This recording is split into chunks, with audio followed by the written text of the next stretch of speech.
ਵਾਹਿਗੁਰੂ ਜੀ ਕਾ ਖਾਲਸਾ ਵਾਹਿਗੁਰੂ ਜੀ ਕੀ ਫਤਿਹ। अस्सलाम वालेकुम आदाब वर्ड्स मैं ਤੁਹਾਡੀ ਹੋਸਟ ਅਨੀਦਮ ਕੌਰ ਤੇ ਮੈਂ ਟੀਵੀ 84 ਦੇ ਸਾਰੇ ਦਰਸ਼ਕਾਂ ਤੇ ਸਰੋਤਿਆਂ ਨੂੰ ਜੀ ਆਇਆਂ ਕਹਿੰਦੀਆਂ ਪ੍ਰੋਗਰਾਮ ਸੱਚੋ ਸੱਚ ਵਿੱਚ ਜਿਹੜੇ ਇਸ ਪ੍ਰੋਗਰਾਮ ਨਾਲ ਦੇਸ਼ਾਂ ਵਿਦੇਸ਼ਾਂ ਤੋਂ ਜੁੜ ਚੁੱਕੇ ਨੇ। ਖਾਲਸਾ ਅਫੇਅਰ ਸੈਂਟਰ ਦੇ ਸੰਚਾਲਕ ਡਾਕਟਰ ਅਮਰਜੀਤ ਸਿੰਘ ਜੀ ਸਨੇਹ ਤਰ੍ਹਾਂ ਸਟੂਡੀਓ 'ਚ ਮੇਰੇ ਨਾਲ ਮੌਜੂਦ ਨੇ। ਉਹਨਾਂ ਨਾਲ ਗੱਲਬਾਤ ਕਰਕੇ ਅੱਜ ਦੇ ਐਮਿਸ਼ਨ ਉੱਪਰ ਉਹਨਾਂ ਦਾ ਤਬਸਰਾ ਜਾਣਦੇ ਹਾਂ। जी राज साहब वाहिगुरू जी का खालसा वाहिगुरू जी की फतेह। हाँ जी नीलम कौर जी ਤੁਹਾਨੂੰ भी तो दुनिया भर च बैठे साडे बहुत ही प्यारे सोहने सियाणे टीवी 84 ਦੇ ਦਰਸ਼ਕਾਂ ਨੂੰ ਵੀ ਵਾਹਿਗੁਰੂ ਜੀ का खालसा ਵਾਹਿਗੁਰੂ जी की फतेह ਤੇ ਸਾਡੇ ਬਹੁਤ ਹੀ ਪਿਆਰੇ ਮੁਸਲਮਾਨ ਭੈਣਾਂ ਭਰਾਵਾਂ ਨੂੰ अस्सलाम वालेकुम। जी राज साहब जी आनू प्रोग्राम सच्चो सच विच बहुत शुक्रिया। जी राज साहब आज 3 अगस्त 2021 19 सावन नानकशाही संमत 553 ਦਾ ਦਿਨ ਹੈ ਤੇ ਰਾਜ ਸਾਹਿਬ ਪ੍ਰੋਗਰਾਮ ਸ਼ੁਰੂ ਕਰਨ ਤੋਂ ਪਹਿਲਾਂ ਅਸੀਂ ਆਪਣੇ ਦਰਸ਼ਕਾਂ ਤੇ ਸਰੋਤਿਆਂ ਨੂੰ ਹਮੇਸ਼ਾ ਤਰ੍ਹਾਂ ਦੱਸਿਓ ਵਿਊਅਰਸ ਜੇ ਤੁਸੀਂ ਹੱਕ ਸੱਚ ਇਨਸਾਫ ਤੇ ਪੈਰਾਡਾਈਮ ਇੱਕ ਚੈਨਲ ਟੀਵੀ 84 ਨੂੰ ਦੇਖਣਾ ਚਾਹੁੰਦੇ ਹੋ ਤਾਂ ਤੁਸੀਂ ਦੇਖ ਸਕਦੇ ਹੋ Spectrum cable RCN cable Bell Fibe cable in Canada roku Jadoo box ਸ਼ਾਵਾ ਫੇਸਬੁੱਕ ਟੀਵੀ 84 ਦੀ ਐਪ ਰਾਹੀਂ online streaming and IP box ਤੇ ਤੁਸੀਂ ਟੀਵੀ 84 ਨੂੰ ਦੇਖ ਸਕਦੇ ਹੋ। ਵਿਊਅਰਸ ਜੇ ਤੁਸੀਂ ਟੀਵੀ 84 ਨਾਲ ਜਾਂ ਪ੍ਰੋਗਰਾਮ ਸੱਚੋ ਸੱਚ ਨਾਲ ਫੇਸਬੁੱਕ ਰਾਹੀਂ ਜੁੜੇ ਹੋ ਤਾਂ ਇਸ ਨੂੰ ਵੱਧ ਤੋਂ ਵੱਧ ਲਾਈਕ ਕਰੋ ਤੇ ਸ਼ੇਅਰ ਕਰੋ ਅਤੇ ਨਾਲ ਹੀ YouTube ਤੇ ਸਬਸਕ੍ਰਾਈਬ ਵੀ ਕਰੋ।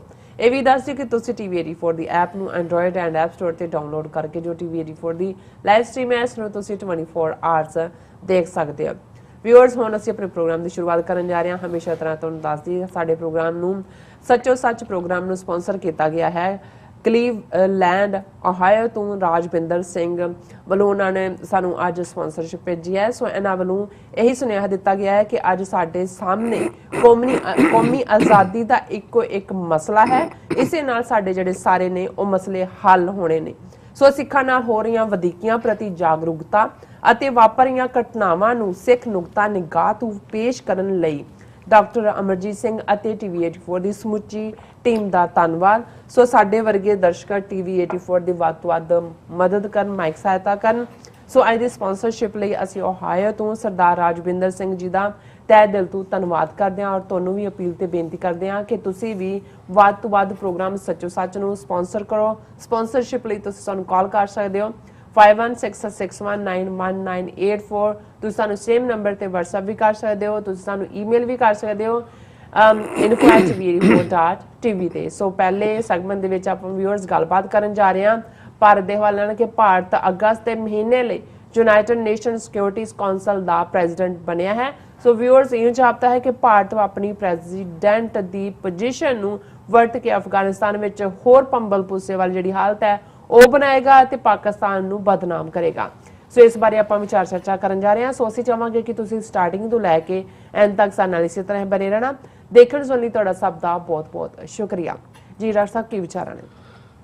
ਦੇਖੋ ਸਭ ਤੋਂ ਪਹਿਲਾਂ ਤਾਂ ਕੁਝ ਲਫ਼ਜ਼ ਵੀਰ ਰਾਜਵਿੰਦਰ ਸਿੰਘ ਕਲੀਵਲੈਂਡ ਓਹਾਇਓ ਲਈ ਜੀ ਸਾਡੇ ਇੱਕ ਬਚਪਨ ਦੇ ਮਿੱਤਰ ਅਕਸਰ ਇਹ ਕਿਹਾ ਕਰਦੇ ਨੇ ਕਿ ਪੈਸੇ ਤਾਂ ਕਿਸੇ ਨੂੰ ਦਿੱਤੇ ਵੀ ਆਪਣੇ ਦਿੱਤੇ ਪੈਸੇ ਵੀ ਕਿਸੇ ਤੋਂ ਮੰਗਣੇ ਔਖੇ ਹੁੰਦੇ ਨੇ। ਬਿਲਕੁਲ। ਸੋ ਜ਼ਾਹਰ ਹੈ ਵੀ ਇਹ ਸਟੇਟਮੈਂਟ ਬਹੁਤ ਕੁਝ ਕਹਿੰਦੀ ਹੈ। ਦੂਸਰੇ ਪਾਸੇ ਇਸ 'ਚ ਵੀ ਕੋਈ ਸ਼ੱਕ ਨਹੀਂ ਹੈ ਕਿ ਜਦੋਂ ਅਸੀਂ ਟੀਵੀ 84 ਦੀ ਗੱਲ ਕਰਦੇ ਹਾਂ ਪਿਛਲੇ 9 ਸਾਲ ਤੋਂ ਹਜ਼ਾਰਾਂ ਨਹੀਂ ਲੱਖਾਂ ਦੀ ਗਿਣਤੀ ਦੇ ਵਿੱਚ ਟੀਵੀ 84 ਦੇ ਵਿਊਅਰਸ ਨੇ ਐਡਮਾਇਰਰਸ ਨੇ ਔਰ ਇਸ 'ਚ ਵੀ ਕੋਈ ਸ਼ੱਕ ਨਹੀਂ ਹੈ ਕਿ ਬਹੁਤ ਸਾਰਿਆਂ ਨੂੰ ਸ਼ਾਇਦ ਇਹ ਲੱਗਦਾ ਹੈ ਕਿ ਵੀ ਇਹ ਆਪਣੇ ਆਪ ਹੀ ਤੁਰੀ ਜਾਂਦਾ ਹੈ ਚੱਲੀ ਜਾਂਦਾ ਹੈ ਸਾਡੀ ਕੋਈ ਜ਼ਿੰਮੇਵਾਰੀ ਨਹੀਂ ਹੈ। ਉਹਨਾਂ 'ਚ ਇੱਕ ਕਲਾਸ ਜਿਨ੍ਹਾਂ ਨੂੰ ਸਾਡੀ ਟੀਮ ਜਦੋਂ ਅਪਰੋਚ ਕਰਦੀ ਹੈ ਕਿ ਕੀ ਤੁਸੀਂ ਸਪਾਂਸਰਸ਼ਿਪ ਦੇਣੀ ਚਾਹੋਗੇ ਉਹਨਾਂ ਦੇ ਵਿੱਚ ਜਥੇਬੰਦੀਆਂ ਆਰਗੇਨਾਈਜੇਸ਼ਨਸ ਦੀ ਗੱਲ ਖਾਸ ਤੌਰ ਤੇ ਹੈ। ਉਹਨਾਂ 'ਚੋਂ ਜਿਹੜੇ ਨੇ ਇਹ ਸਮਝਦੇ ਨੇ ਕਿ ਭਾਈ ਉਹਨਾਂ ਦੀ ਜ਼ਿੰਮੇਵਾਰੀ ਹੈ ਕਿ ਉਹ ਸਪਾਂਸਰ ਕਰਨ ਉਹ ਹਾਂ ਭਰ ਦਿੰਦੇ ਨੇ ਉਹਨਾਂ ਤੇ ਕੰਮ ਕੀਤਾ ਜਾਂਦਾ। ਪਰ ਮੈਂ ਸਭ ਤੋਂ ਜ਼ਿਆਦਾ ਜੇ ਮੁਤਾਸਰ ਹੈ ਪ੍ਰਭਾਵਿਤ ਹੈ ਜਾਂ ਜਿਨ੍ਹਾਂ ਨੂੰ ਮੈਂ ਸੈਲੂਟ ਪੇਸ਼ ਕਰਦਾ ਹੈ ਸਾਡੇ ਉਹ ਵੀਰ ਭੈਣਾਂ ਜਿਨ੍ਹਾਂ ਦੇ ਨਾਲ ਅਸੀਂ ਰਾਬਤਾ ਨਹੀਂ ਕੀਤਾ, ਜਿਨ੍ਹਾਂ ਨੇ ਆਪਣੇ ਨਾਲ ਕੋਈ ਵੱਡਾ ਗੁੱਡਾ ਨਹੀਂ ਬੰਨਿਆ ਹੋਇਆ ਕਿਸੇ ਕਮੇਟੀ ਦੇ ਪ੍ਰਧਾਨ ਹੋਣ ਦਾ ਜਾਂ ਕਿਸੇ ਹੋਰ ਦਾ।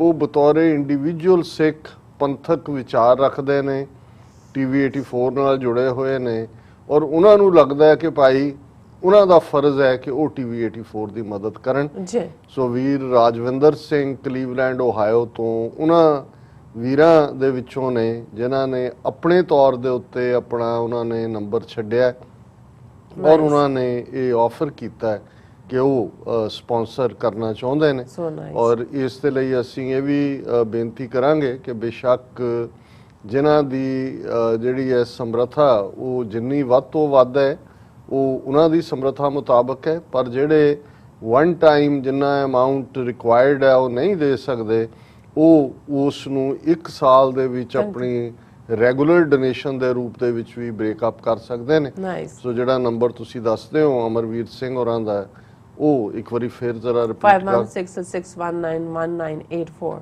ਹਾਂਜੀ, ਸੋ ਉਹਨਾਂ ਦੇ ਨਾਲ ਸੰਪਰਕ ਕਰਕੇ ਜਿਹੜਾ ਉਹ ਜ਼ਰੂਰ ਇਸ ਪਾਸੇ ਕੰਟਰੀਬਿਊਟ ਕਰਨ। ਔਰ ਇਹ ਵੀ ਰਾਜਵਿੰਦਰ ਸਿੰਘ ਹੋਰਾਂ ਦੀ ਮੈਂ ਸਮਝਦਾ ਵੀ ਸਭ ਤੋਂ ਜ਼ਿਆਦਾ ਇਹ ਪ੍ਰਭਾਵਿਤ ਕਰਨ ਵਾਲੀ ਗੱਲ ਹੈ ਕਿ ਉਹ ਮੀਡੀਆ ਦੀ ਇੰਪੋਰਟੈਂਸ ਨੂੰ ਸਮਝਦੇ ਨੇ, ਉਹਨਾਂ ਨੇ ਆਪਣੇ ਫਰਜ਼ ਨੂੰ ਪਛਾਣਿਆ, ਉਹ ਕਿਸੇ ਕਾਲ ਦੇ ਮੁਤਾਜ ਨਹੀਂ। ਔਰ ਜਿਹੜੇ ਬਹੁਤ ਸਾਰੇ ਐਸੇ ਵੀਰ ਨੇ ਉਹ ਬਹੁਤ ਸ਼ਾਈ ਮਹਿਸੂਸ ਕਰਦੇ ਨੇ, ਜੇ ਉਹਨਾਂ ਨੂੰ ਪੁੱਛੋ ਕਿ ਜੀ ਤੁਸੀਂ ਕੀ ਕਹਿਣਾ ਚਾਹੁੰਦੇ ਹੋ, ਤੁਹਾਡਾ ਨਾਂ, ਉਹ ਕਹਿੰਦੇ ਜੀ ਨਹੀਂ ਅਸੀਂ ਤਾਂ ਬਸ ਟੀਵੀ 84 ਦੀਆਂ ਸੇਵਾਵਾਂ ਜਿਹੜੀਆਂ ਪੰਥ ਲਈ ਨੇ ਉਹਨਾਂ ਨੂੰ ਐਡਮਾਇਰ ਕਰਦੇ ਹਾਂ, ਅਸੀਂ ਆਪਣਾ ਜਿਹੜਾ ਉਹ ਯੋਗਦਾਨ ਪਾਉਣਾ ਚਾਹੁੰਦੇ। ਸੋ ਵੀ ਰਾਜਵਿੰਦਰ ਸਿੰਘ ਜੀ ਦਾ ਬਹੁਤ ਬਹੁਤ ਧੰਨਵਾਦ। ਸਤਿਗੁਰੂ ਰਹਿਮਤ ਕਰਨ। ਔਰ ਇਹੀ ਵੀਰ ਭੈਣਾਂ ਸਾਡਾ ਅਸਲ ਸਰਮਾਇਆ ਨੇ। ਅਫਗਾਨਿਸਤਾਨ ਜ਼ਾਹਰ ਹੈ ਕਿ ਅੱਜ ਵੀ, ਬੀਤੇ ਕੱਲ ਵੀ ਤੇ ਆਉਣ ਵਾਲੇ ਕੱਲ ਵੀ, ਸ਼ਾਇਦ ਆਉਣ ਵਾਲੇ ਕਈ ਵਰ੍ਹਿਆਂ 'ਚ, ਕਈ ਦਹਾਕਿਆਂ 'ਚ ਜਿਹੜਾ ਚਰਚਾ ਦਾ ਵਿਸ਼ਾ ਹੋਏ, ਡਿਸਕਸ਼ਨ ਦਾ ਵਿਸ਼ਾ ਹੋਏ, ਉਹੀ ਖਿੱਤਾ ਹੋਏਗਾ। ਔਰ ਉਹਦੇ 'ਚ ਅਫਗਾਨਿਸਤਾਨ ਜਿਹੜਾ ਹੈ ਇਸ ਵੇਲੇ ਇਨ ਦਾ ਆਈ ਆਫ ਦਾ ਸਟਾਰਮ ਹੈ, ਜੋ ਸਟਾਰਮਸ ਆਈ ਹੈ ਜੀ। ਔਰ ਇਸ 'ਚ ਵੀ ਕੋਈ ਸ਼ੱਕ ਨਹੀਂ ਹੈ ਕਿ ਇਸ ਸਾਰੇ 'ਚੋਂ ਹੁਣ ਜਿਉਂ-ਜਿਉਂ ਪਿਕਚਰ ਹੋਰ ਸਾਫ਼ ਹੁੰਦੀ ਜਾਂਦੀ ਹੈ, ਭਾਰਤ ਦਾ ਡਰਟੀ, ਡੂਬੀਅਸ, ਮਿਸਚੀਵੀਅਸ, ਗੰਦਾ, ਸ਼ਰਾਰਤ ਭਰਿਆ ਔਰ ਦੋਗਲਾ ਰੋਲ ਉਹ ਹੋਰ ਸਪਸ਼ਟ ਹੁੰਦਾ ਜਾਂਦਾ ਹੈ।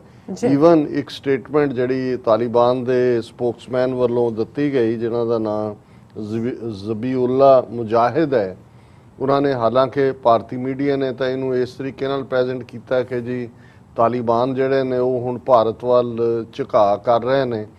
ਔਰ ਹਾਲਾਂਕਿ ਜਦੋਂ ਤੁਸੀਂ ਸਟੇਟਮੈਂਟ ਪੂਰੀ ਜਿਹੜੀ ਕਿ ਅਫਗਾਨ ਨਿਊਜ਼ ਏਜੰਸੀ ਨੇ ਕੈਰੀ ਕੀਤੀ, ਉਹਦੇ 'ਚ ਉਹਨਾਂ ਦਾ ਇਹ ਕਹਿਣਾ ਹੈ ਕਿ ਵੀ ਸਾਡਾ ਕੋਈ ਇਹ ਨਿਸ਼ਾਨਾ ਨਹੀਂ ਹੈ ਕਿ ਵੀ ਅਸੀਂ ਭਾਰਤ ਵੱਲੋਂ ਜੋ ਅਫਗਾਨਿਸਤਾਨ ਦੇ ਵਿੱਚ ਆਰਥਿਕ ਮਦਦ ਦੇ ਪ੍ਰੋਜੈਕਟ ਸ਼ੁਰੂ ਕੀਤੇ ਗਏ ਨੇ ਉਹਨਾਂ ਨੂੰ ਅਸੀਂ ਨਿਸ਼ਾਨਾ ਬਣਾਈਏ। ਪਰ ਜਿਹੜੇ ਮੁਲਕ ਅਫਗਾਨਿਸਤਾਨ ਦੀ ਹਕੂਮਤ ਦੀ ਮਦਦ ਕਰ ਰਹੇ ਨੇ ਏਅਰ ਪਾਵਰ ਦੇ ਵਿੱਚ, ਔਰ ਉਹਦੇ 'ਚ ਉਹਨਾਂ ਨੇ ਇਹ ਵੀ ਖਦਸ਼ਾ ਜ਼ਾਹਰ ਕੀਤਾ ਹੈ ਕਿ ਭਾਰਤ ਦੇ ਪਾਇਲਟ ਵੀ ਜਿਹੜੀ ਹੁਣ ਜਦੋਂ ਅਫਗਾਨਿਸਤਾਨ 'ਚ ਜਿੱਥੇ ਲੜਾਈ ਚੱਲ ਰਹੀ ਹੈ, ਖਾਸ ਤੌਰ ਤੇ ਜਿਵੇਂ ਅਸੀਂ ਡਿਸਕਸ ਕੀਤਾ ਸੀ ਕਿ 70% ਤੋਂ ਜ਼ਿਆਦਾ ਟੈਰੀਟਰੀ ਜਿਹੜੀ ਰੂਰਲ ਸਾਈਡ ਹੈ, ਪੇਂਡੂ ਇਲਾਕੇ ਨੇ, ਉਹ ਤਾਂ ਉਹਨਾਂ ਦੇ ਕੋਲ ਹੈ, ਤਾਲਿਬਾਨ ਦੇ ਕੋਲ।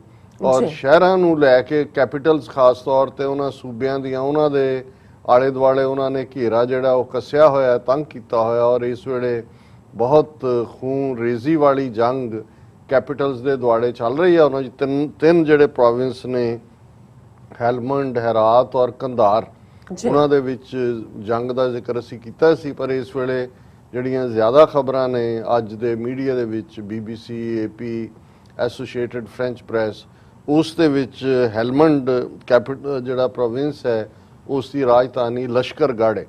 ਔਰ ਉਸ ਦੇ ਵਿੱਚ 4 ਚਫੇਰੇ ਸੜਕਾਂ ਦੇ ਉੱਤੇ, ਗਲੀਆਂ ਦੇ ਵਿੱਚ ਲਾਸ਼ਾਂ ਜਿਹੜੀਆਂ ਨੇ ਉਹ ਵਿਛੀਆਂ ਹੋਈਆਂ ਨੇ। BBC ਦੀ ਸਟੋਰੀ ਦੀ ਵੀ ਹੈਡਲਾਈਨ ਸੀ, bodies on the streets as fighting ਟ੍ਰੈਪਸ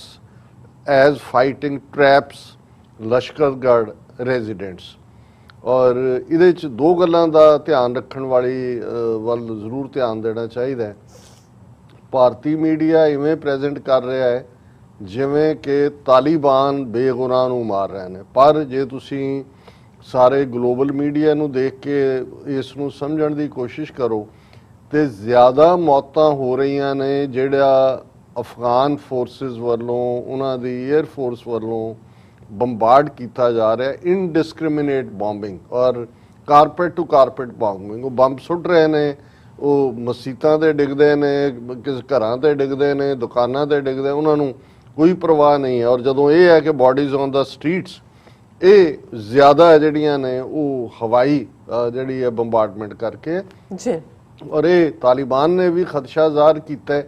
ਔਰ ਅਸੀਂ ਤਾਂ ਪਹਿਲਾਂ ਹੀ ਇਹ ਦੇਖ ਰਹੇ ਹਾਂ ਕਿ ਵੀ ਇਕੱਲਾ ਇਹੀ ਨਹੀਂ ਕਿ ਭਾਰਤ ਉਹਨਾਂ ਨੂੰ ਅਸਲਾ ਔਰ ਦੂਸਰਾ ਜਿਹੜਾ ਉਹ ਮੁਹੱਈਆ ਕਰਵਾ ਰਿਹਾ ਹੈ, ਇਸ ਗੱਲ ਦੀ ਵੀ ਚਰਚਾ ਹੈ ਕਿ ਜਿੱਥੇ ਅਜੇ ਅਮਰੀਕਨ ਫੋਰਸਿਸ ਫੁੱਲੀ ਤਾਂ ਨਹੀਂ ਨਿਕਲੀਆਂ, ਜ਼ਾਹਰ ਹੈ ਅਮਰੀਕਨ ਪਾਇਲਟ ਵੀ ਜਿਹੜੇ ਨੇ ਉਹ ਹੋਣਗੇ ਉਸ ਦੇ ਵਿੱਚ, ਲੇਕਿਨ ਭਾਰਤੀ ਪਾਇਲਟਸ ਦੀ ਮੌਜੂਦਗੀ ਵੀ ਜਿਹੜੀ ਹੈ ਉਹ ਉਸ ਦਾ ਜ਼ਿਕਰ ਹੋ ਰਿਹਾ। ਸੋ ਇਸ ਤੋਂ ਦੋ ਗੱਲਾਂ ਬੜੀਆਂ ਸਪਸ਼ਟ ਨੇ। ਇੱਕ ਪਾਸੇ ਭਾਰਤ ਰਿਪੀਟਡਲੀ ਇਹ ਕਹਿ ਰਿਹਾ ਹੈ ਕਿ ਜੀ ਇਹ ਜਿਹੜੀ ਅਫਗਾਨ ਸਰਕਾਰ, ਡੈਮੋਕ੍ਰੇਸੀ, ਜਮਹੂਰੀਅਤ, ਇਹ ਸਾਰਾ ਜਿਹੜਾ ਇਹਨਾਂ ਦਾ ਵੱਡਾ ਰੋਲ ਹੈ।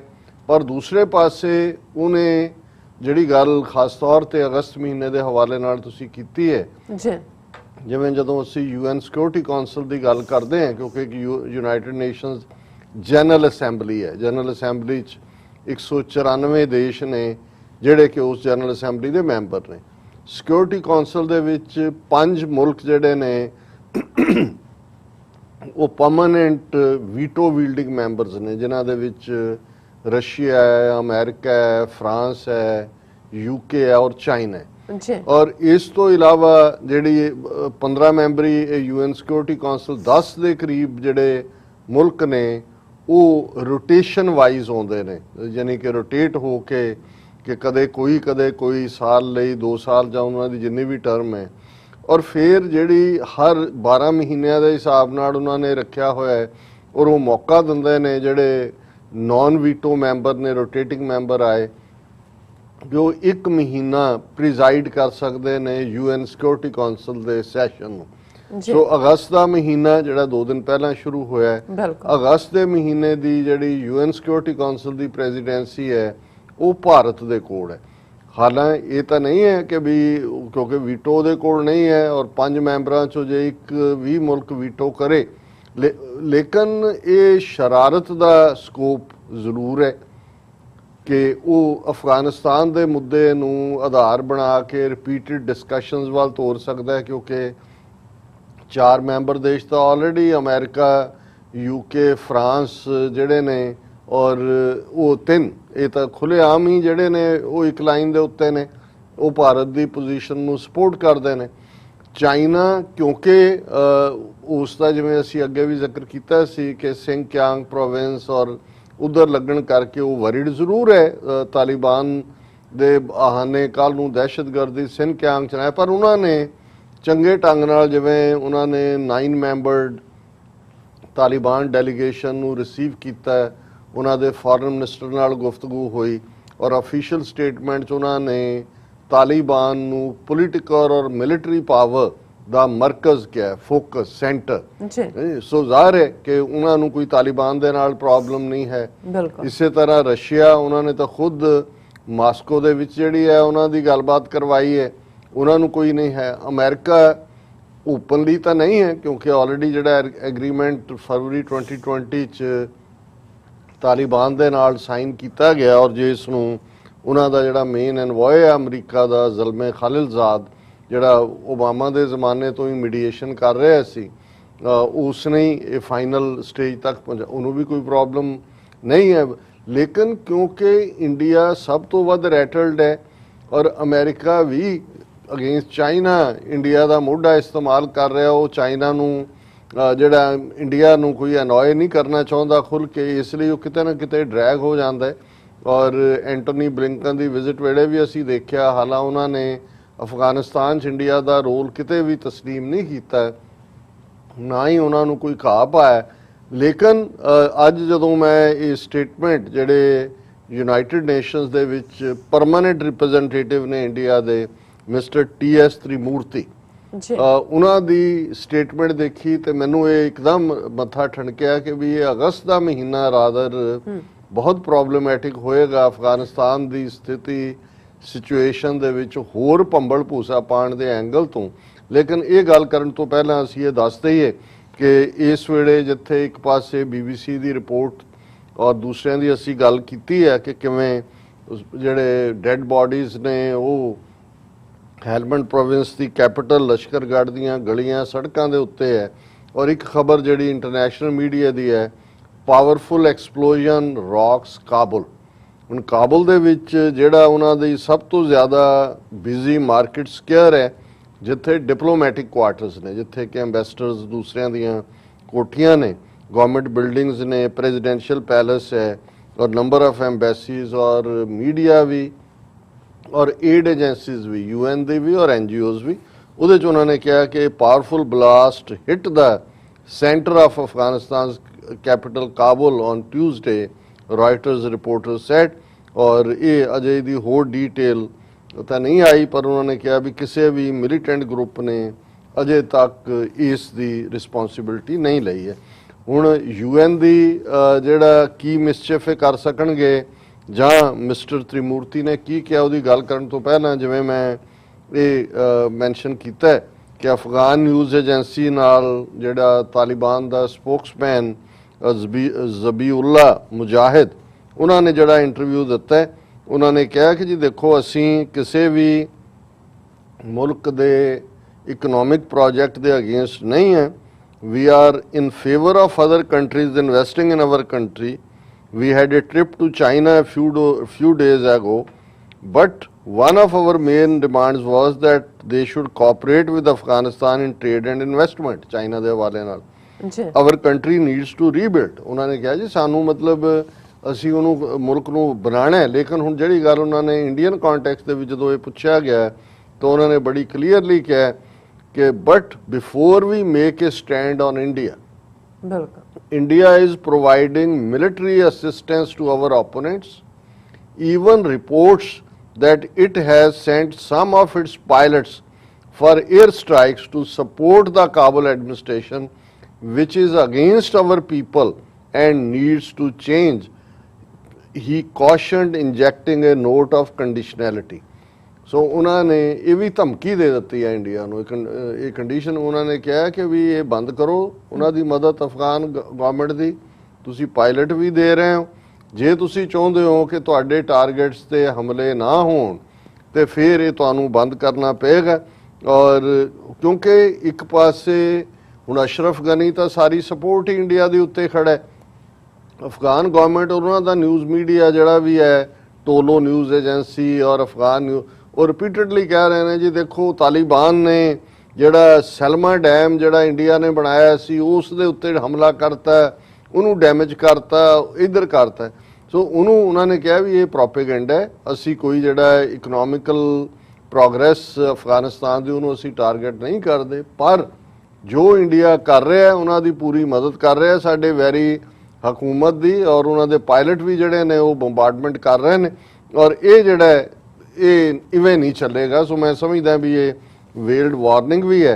ਤੇ ਹੁਣ ਸਿਕਿਉਰਿਟੀ ਕੌਂਸਲ ਦੇ ਵਿੱਚ ਬੈਠ ਕੇ ਇੰਡੀਆ ਕੀ ਕਰ ਸਕਦਾ ਹੈ ਆਉਣ ਵਾਲੇ ਸਾਰੇ ਅਗਸਤ ਦੇ ਮਹੀਨੇ ਜਾਂ ਕੀ ਕਰੇਗਾ, ਉਹਦੇ 'ਚ ਮੈਂ ਐਗਜ਼ੈਕਟਲੀ ਜਿਹੜਾ ਉਹਨਾਂ ਦਾ ਪਰਮਾਨੈਂਟ ਰਿਪਰੈਜ਼ੈਂਟੇਟਿਵ ਹੈ, ਕਿਉਂਕਿ ਜਿਹੜੇ UN ਦੇ ਵਿੱਚ ਹੁੰਦੇ ਨੇ ਉਹਨਾਂ ਨੂੰ UN ਐਂਬੈਸਡਰ ਨਹੀਂ ਕਹਿੰਦੇ, UN ਪਰਮਾਨੈਂਟ ਰਿਪਰੈਜ਼ੈਂਟੇਟਿਵ ਕਹਿੰਦੇ ਨੇ, ਕਿਉਂਕਿ ਜਿਵੇਂ ਅਮਰੀਕਾ ਦੇ ਵਿੱਚ ਇੱਕ ਇੰਡੀਆ ਦੀ ਐਂਬੈਸੀ ਵਾਸ਼ਿੰਗਟਨ DC 'ਚ ਹੈ, ਉਹ ਐਂਬੈਸਡਰ ਹੈ, ਉਹ ਲੋਕਾਂ ਦੇ ਨਾਲ ਡੀਲ ਕਰਦਾ ਹੈ। ਇਹ ਜਿਹੜੇ UN ਦੇ ਵਿੱਚ ਐਂਬੈਸੀਜ਼ ਮੁਲਕਾਂ ਦੀਆਂ ਹੁੰਦੀਆਂ ਉਹ ਆਪਣੇ ਮੁਲਕਾਂ ਦੇ ਕੇਸ UN 'ਚ ਹੀ ਪ੍ਰੈਜ਼ੈਂਟ ਕਰਦੇ ਨੇ, ਆਮ ਲੋਕਾਂ ਨਾਲ ਉਹਨਾਂ ਦਾ ਤਾਲੁਕ ਨਹੀਂ ਹੁੰਦਾ, ਔਰ ਉਹਨਾਂ ਨੂੰ ਅਕਸਰ ਪਰਮਾਨੈਂਟ ਰਿਪਰੈਜ਼ੈਂਟੇਟਿਵ ਦੀ ਟਰਮ ਦੇ ਨਾਲ ਸੰਬੋਧਨ ਕੀਤਾ ਜਾਂਦਾ ਹੈ। ਔਰ ਇਹ ਮਿਸਟਰ TS ਤ੍ਰਿਮੂਰਤੀ ਕਹਿ ਰਿਹਾ ਹੈ, we will not discount the possibility of Security Council taking stock of the situation in Afghanistan this month.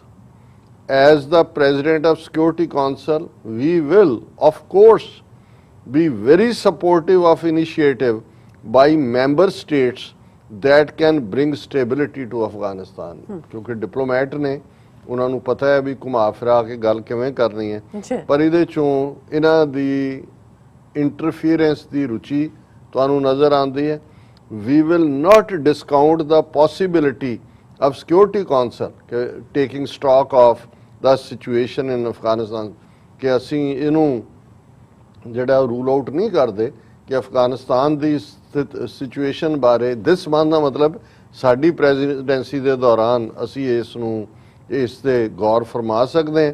ਔਰ ਉਹਨਾਂ ਨੇ ਕਿਹਾ ਜੀ ਅਸੀਂ ਕਿਉਂਕਿ ਹੁਣ ਸਿਕਿਉਰਿਟੀ ਕਾਉਂਸਲ ਦੇ ਪ੍ਰੈਜ਼ੀਡੈਂਟ ਹੈ, ਅਸੀਂ ਜੇ ਮੈਂਬਰ ਸਟੇਟਸ ਕੋਈ ਵੀ ਇਨੀਸ਼ੀਏਟਿਵ ਲੈਂਦੀਆਂ ਨੇ ਤਾਂ ਕਿ ਅਫਗਾਨਿਸਤਾਨ ਦੇ ਵਿੱਚ ਸਟੇਬਿਲਿਟੀ ਹੋਏ ਤੇ ਵੀ will of course be very sportive, ਅਸੀਂ ਬਹੁਤ ਸਪੋਰਟਿਵ ਹੋਵਾਂਗੇ। ਸੋ ਇਹ ਕਹਿਣ ਦੇ ਨਾਲ ਜਿਹੜਾ ਫਿਰ ਜੇ ਤੁਸੀਂ ਉਹ ਸਾਰੇ ਦਾ ਲੋਬੇ ਲਬਾਬ ਦੇਖੋ, ਜਿਹੜੀ ਪੂਰੀ ਸਟੇਟ ਡਿਪਾਰਟਮੈਂਟ ਦੀ ਅਮਰੀਕਨ ਉਹਨਾਂ ਦੀ ਸਟੇਟਮੈਂਟ ਵੀ ਇਹਦੇ ਉੱਤੇ ਦੱਸਦੀ ਹੈ ਕਿ ਵੀ ਉਸ ਲਾਈਨ ਦੀ ਜੋ ਵੀ ਇੰਡੀਆ ਸਿਕਿਉਰਿਟੀ ਕਾਉਂਸਲ ਦੇ ਵਿੱਚ ਕਰਨਾ ਚਾਹੁੰਦਾ ਹੈ ਬੈਕਿੰਗ ਅਮਰੀਕਾ ਦੀ ਵੀ ਕਿਤੇ ਨਾ ਕਿਤੇ ਹੋਏਗੀ। ਔਰ ਇਹ US ਸਟੇਟ ਡਿਪਾਰਟਮੈਂਟ ਨੇ ਕਿਹਾ ਕਿ ਵੀ ਅਸੀਂ ਇਹ ਚਾਹੁੰਦੇ ਹਾਂ ਕਿ ਜੀ ਜਿਹੜੇ ਉੱਥੇ ਜਿਨ੍ਹਾਂ ਨੇ ਸਾਡੇ ਨਾਲ ਐਜ਼ ਅ ਇੰਟਰਪ੍ਰੇਟਰ ਔਰ ਦੂਸਰੇ ਤਾਵਨ ਕੀਤਾ ਉਹ ਸੈਟਲ ਹੋਣ। ਔਰ ਆਲਰੇਡੀ ਸਟੋਰੀਜ਼ ਨੇ ਕਿ 250 ਤੋਂ ਜ਼ਿਆਦਾ ਆਲਰੇਡੀ ਅਮਰੀਕਾ 'ਚ ਪਹੁੰਚ ਗਏ ਨੇ ਜਿਹੜੇ ਟਰਾਂਸਲੇਟ। ਹਾਲਾਂਕਿ ਉਹਦੇ ਨਾਲ ਦੂਸਰੀਆਂ ਸਟੋਰੀਜ਼ ਵੀ ਨੇ ਕਿ ਜਿਹੜੇ ਕੁਝ ਸਾਲ ਪਹਿਲਾਂ ਆਏ ਵਿਦ ਫੈਮਿਲੀ ਆਏ ਉਹਨਾਂ ਨੂੰ ਕਿਵੇਂ ਇੱਥੇ ਅਬੈਂਡਨ ਕੀਤਾ ਗਿਆ ਔਰ ਜਿਹੜੇ ਅਫਗਾਨ ਇੱਥੇ ਆ ਕੇ ਸੈਟਲ ਹੁੰਦੇ ਨੇ ਉਹਨਾਂ ਦੇ ਲਈ ਸੌਖਾ ਨਹੀਂ ਹੈ। ਔਰ ਇਸ ਸਾਰੇ ਪੀਰੀਅਡ 'ਚ ਲਗਭਗ 70,000 ਦੇ ਕਰੀਬ ਪਿਛਲੇ 20 ਸਾਲ 'ਚ ਜਿਹੜੇ ਅਫਗਾਨ ਨੇ ਜਿਨ੍ਹਾਂ ਨੇ ਅਮਰੀਕਾ ਦੇ ਨਾਲ ਉੱਥੇ ਮਦਦ ਕੀਤੀ ਜਾਂ ਉਹਨਾਂ ਦੀਆਂ ਫੈਮਿਲੀਜ਼ ਟਾਰਗੇਟ ਹੋਈਆਂ ਉਹਨਾਂ ਨੂੰ ਅਮਰੀਕਾ ਦੇ ਵਿੱਚ ਹੌਲੀ ਹੌਲੀ ਲਿਆਂਦਾ ਗਿਆ। ਹੁਣ ਵੀ 7,000 ਦੇ ਕਰੀਬ ਜਿਹੜੇ ਇੰਟਰਪ੍ਰੇਟਰਸ ਨੇ ਉਹਨਾਂ ਨੂੰ UK ਨੇ ਵੀ ਖੜਿਆ, ਪਰ ਨਾਲ ਦੀ ਨਾਲ ਇਹਨਾਂ ਨੇ ਜਿਹੜਾ ਉਹ ਇਹ ਕਿਹਾ ਕਿ ਵੀ thousands more Afghans who may be targets of Taliban violence due to their US affiliations will have the opportunity to resettle as refugees in the US under a new program announced by the State Department on Monday। 2 ਦਿਨ ਪਹਿਲਾਂ ਹੋਰ ਜਿਹੜੇ settle ਹੋਣਗੇ ਉਹਦੇ ਥੱਲੇ।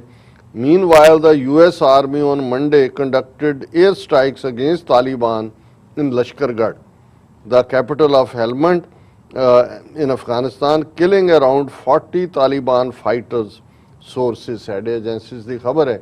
ਇਸ ਦਾ ਮਤਲਬ ਹੈ ਕਿ ਅਮਰੀਕਾ ਵੀ ਉਸ ਐਗਰੀਮੈਂਟ ਨੂੰ ਵਾਇਲੇਟ ਕਰ ਰਿਹਾ ਹੈ ਜਿਹੜਾ ਉਹਨਾਂ ਨੇ ਤਾਲਿਬਾਨ ਦੇ ਨਾਲ ਫੈਬਰੂਰੀ 2020 ਚ ਕੀਤਾ ਸੀ।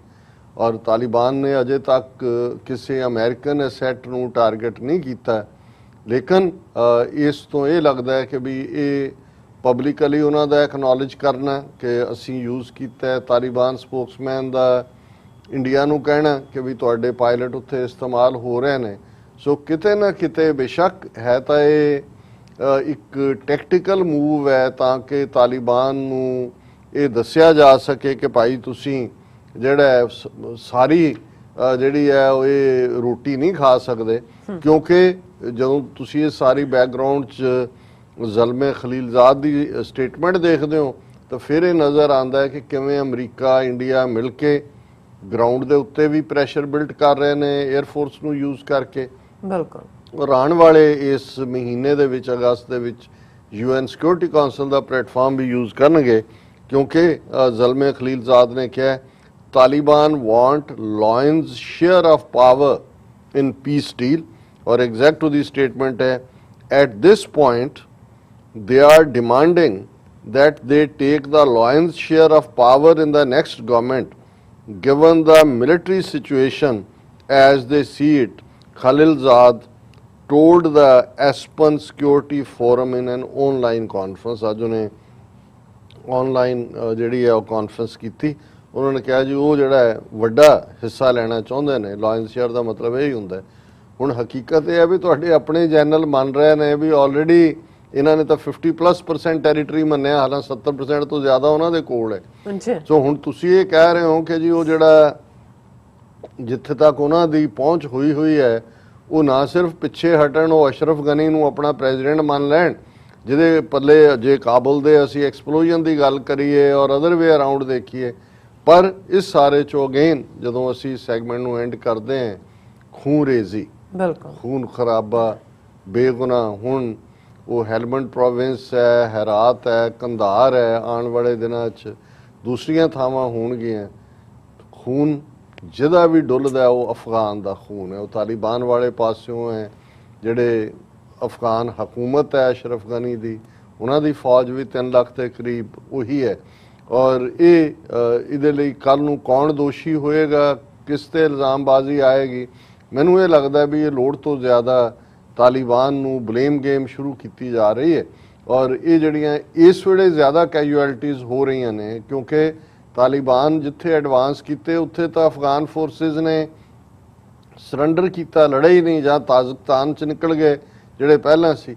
ਪਰ ਹੁਣ ਜਿਹੜੀਆਂ ਮੌਤਾਂ ਨੇ ਉਸ ਬੰਬਾਰਡਮੈਂਟ ਨਾਲ ਹੋ ਰਹੀਆਂ, ਜਿਹਨੂੰ ਇੰਡੀਅਨ ਪਾਇਲਟਸ ਜਾਂ ਅਮਰੀਕਨ ਪਾਇਲਟਸ ਜਾਂ ਈਵਨ ਅਫਗਾਨ ਫੋਰਸਿਸ ਉਹਨਾਂ ਦੀ 에ਅਰ ਫੋਰਸ ਕਰ ਰਹੀ ਹੈ।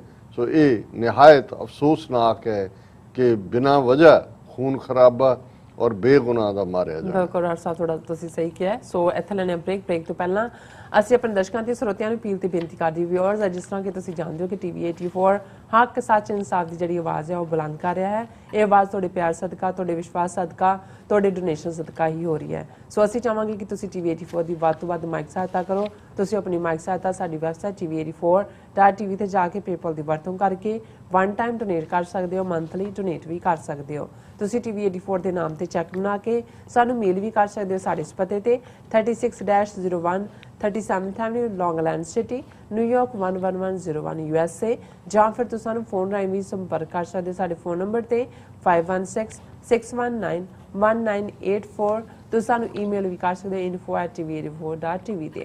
ਅਸੀਂ ਤੁਹਾਡੇ ਤਹਿ ਦਿਲ ਤੋਂ ਸ਼ੁਕਰਗੁਜ਼ਾਰ ਹੋਵਾਂਗੇ। ਸੋ ਇੱਥੇ ਲੈਣੇ ਬ੍ਰੇਕ। ਵਿਊਅਰਸ, ਤੁਸੀਂ ਇਸੇ ਤਰ੍ਹਾਂ ਬਣੇ ਰਹਿਣਾ। ਮਿਲਦੇ ਹਾਂ ਛੋਟੇ ਜਿਹੇ ਵਕਫੇ ਤੋਂ ਬਾਅਦ।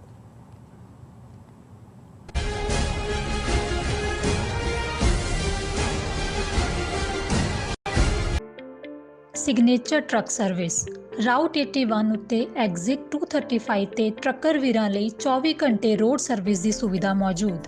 Heavy duty repair, oil change, ਪੁਰਾਣੇ ਅਤੇ ਨਵੇਂ tyre, computer diagnostic, DPF cleaning, brake service ਜਾਂ ਰਸਤੇ ਵਿੱਚ ਆਈ ਹਰ ਤਰ੍ਹਾਂ ਦੀ ਰਿਪੇਅਰ ਪ੍ਰੋਫੈਸ਼ਨਲ ਟੀਮ ਵੱਲੋਂ ਕੀਤੀ ਜਾਂਦੀ ਹੈ। ਬ੍ਰੇਕਫਾਸਟ, ਲੰਚ ਅਤੇ ਡਿਨਰ ਲਈ ਪੰਜਾਬੀ ਢਾਬੇ ਦਾ ਆਨੰਦ ਵੀ ਮਾਣੋ। ਡਰਾਈਵਰ ਅਤੇ ਟਰੱਕ ਆਪਰੇਟਰ ਵੀਰ ਡਿਸਪੈਚ ਦੀ ਸਰਵਿਸ ਲਈ ਸਾਡੇ ਨਾਲ ਸੰਪਰਕ ਕਰਨ। Signature truck service 58 triangle drive, wares cave, Virginia 24486। ਕੀ ਤੁਹਾਨੂੰ 30, 40 ਜਾਂ 50 ਦਿਨ ਵੇਟ ਕਰਨੀ ਪੈ ਰਹੀ ਹੈ ਤੁਹਾਡੇ ਚੈੱਕ ਲਈ? ਫਿਰ ਬ੍ਰੋਕਰਾਂ ਪਿੱਛੇ ਭੱਜਦੇ ਫਿਰਦੇ ਹੋ ਪੈਸੇ ਲਈ। ਬਹੁਤ ਜ਼ਿਆਦਾ ਟਾਈਮ ਵੇਸਟ ਹੋ ਜਾਂਦਾ ਇੱਦਾਂ ਤਾਂ। ਜੇ ਤੁਸੀਂ ਅੱਜ ਹੀ ਪੈਸੇ ਲੈਣੇ ਤਾਂ ਬੌਬਟੇਲ ਨੂੰ ਕਾਲ ਕਰੋ। ਬੌਬਟੇਲ ਤੁਹਾਡੀਆਂ ਇਨਵੋਇਸਿਸ ਸੇਮ ਡੇ ਫੰਡ ਕਰ ਸਕਦੇ ਹਾਂ for a small fee, no contract, no reserve and no hidden fees। ਅੱਜ ਹੀ ਕਾਲ ਕਰੋ ਬੌਬਟੇਲ ਨੂੰ ਤੇ ਤੁਹਾਡਾ ਪਹਿਲਾ ਮਹੀਨਾ ਫ੍ਰੀ। 410 204 2084। ਅਗੇਨ 410 204 2084।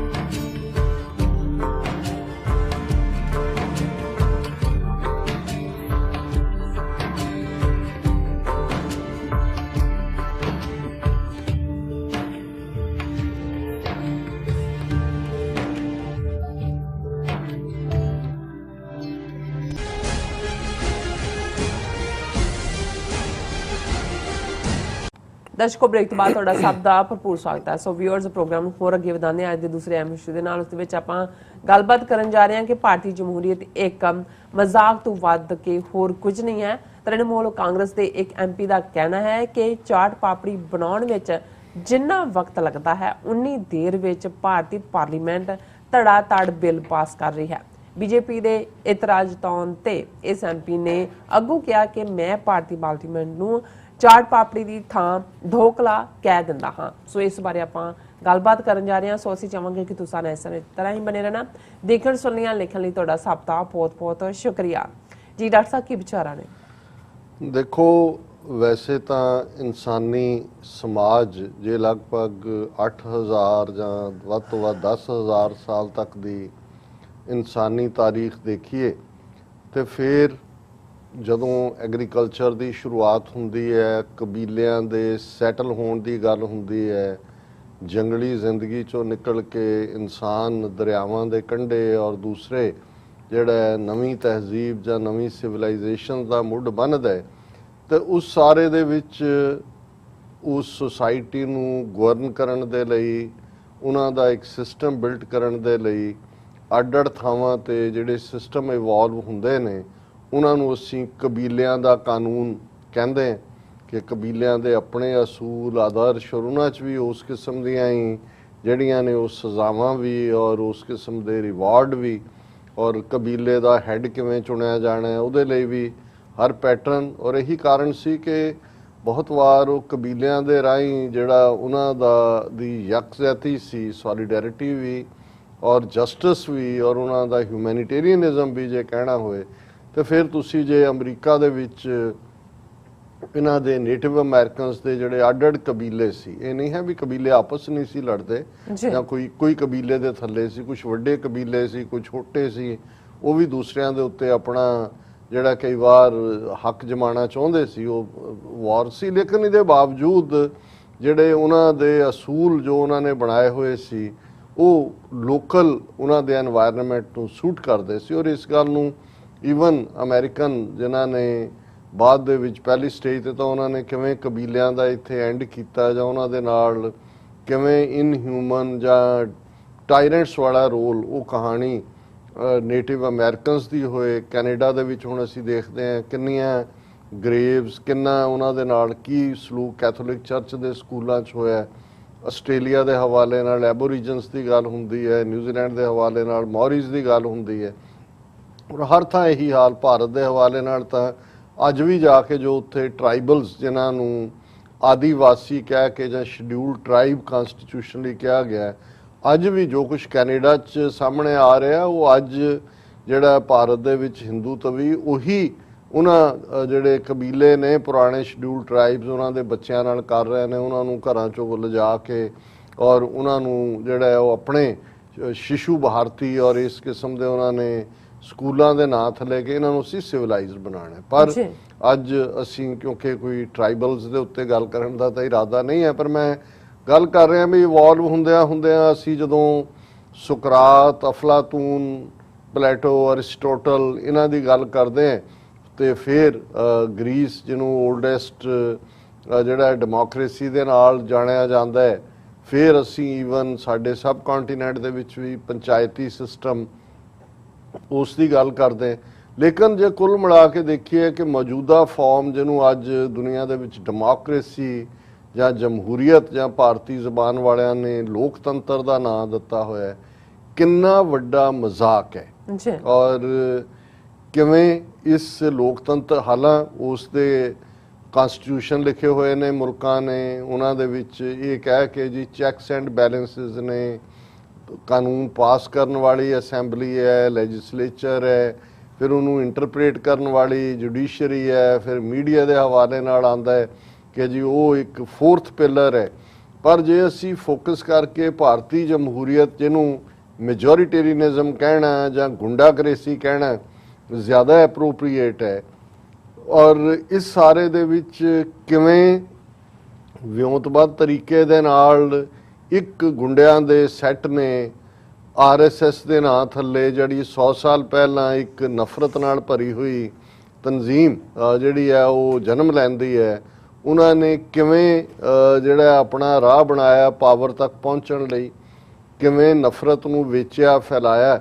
ਔਰ ਅੱਜ ਭਾਰਤ ਦੀ ਪਾਰਲੀਮੈਂਟ ਜਿਹੜੀ ਹੈ ਉਹ ਕਿਵੇਂ ਉਹਨਾਂ ਗੁੰਡਿਆਂ ਦਾ ਔਰ ਉਹਨਾਂ ਦੀਆਂ ਆਪਣੀਆਂ ਜਿਹੜੀਆਂ ਕੁਝ NGOs ਜਾਂ ਇਨਵੈਸਟੀਗੇਟਿਵ ਰਿਪੋਰਟਿੰਗ ਕਰਨ ਵਾਲੀਆਂ ਉਹਨਾਂ ਦੀਆਂ ਇੰਸਟੀਟਿਊਸ਼ਨਸ ਨੇ, ਉਹਨਾਂ ਦਾ ਕਹਿਣਾ ਹੈ ਕਿੰਨੇ ਪਰਸੈਂਟ 40% ਤੋਂ ਜ਼ਿਆਦਾ ਕ੍ਰਿਮੀਨਲਸ ਬੈਠੇ ਹੋਏ ਨੇ ਪਾਰਲੀਮੈਂਟਸ ਦੇ ਵਿੱਚ, ਜਿਨ੍ਹਾਂ ਦੇ ਮਰਡਰਰ ਨੇ, ਜਿਨ੍ਹਾਂ 'ਚ ਰੇਪਿਸਟ ਨੇ, ਹੋਰ ਜਿਹੜੇ ਸਾਰੀ ਵਾਇਓਲੇਸ਼ਨਸ ਹੈ ਕਾਨੂੰਨਾਂ ਦੀ।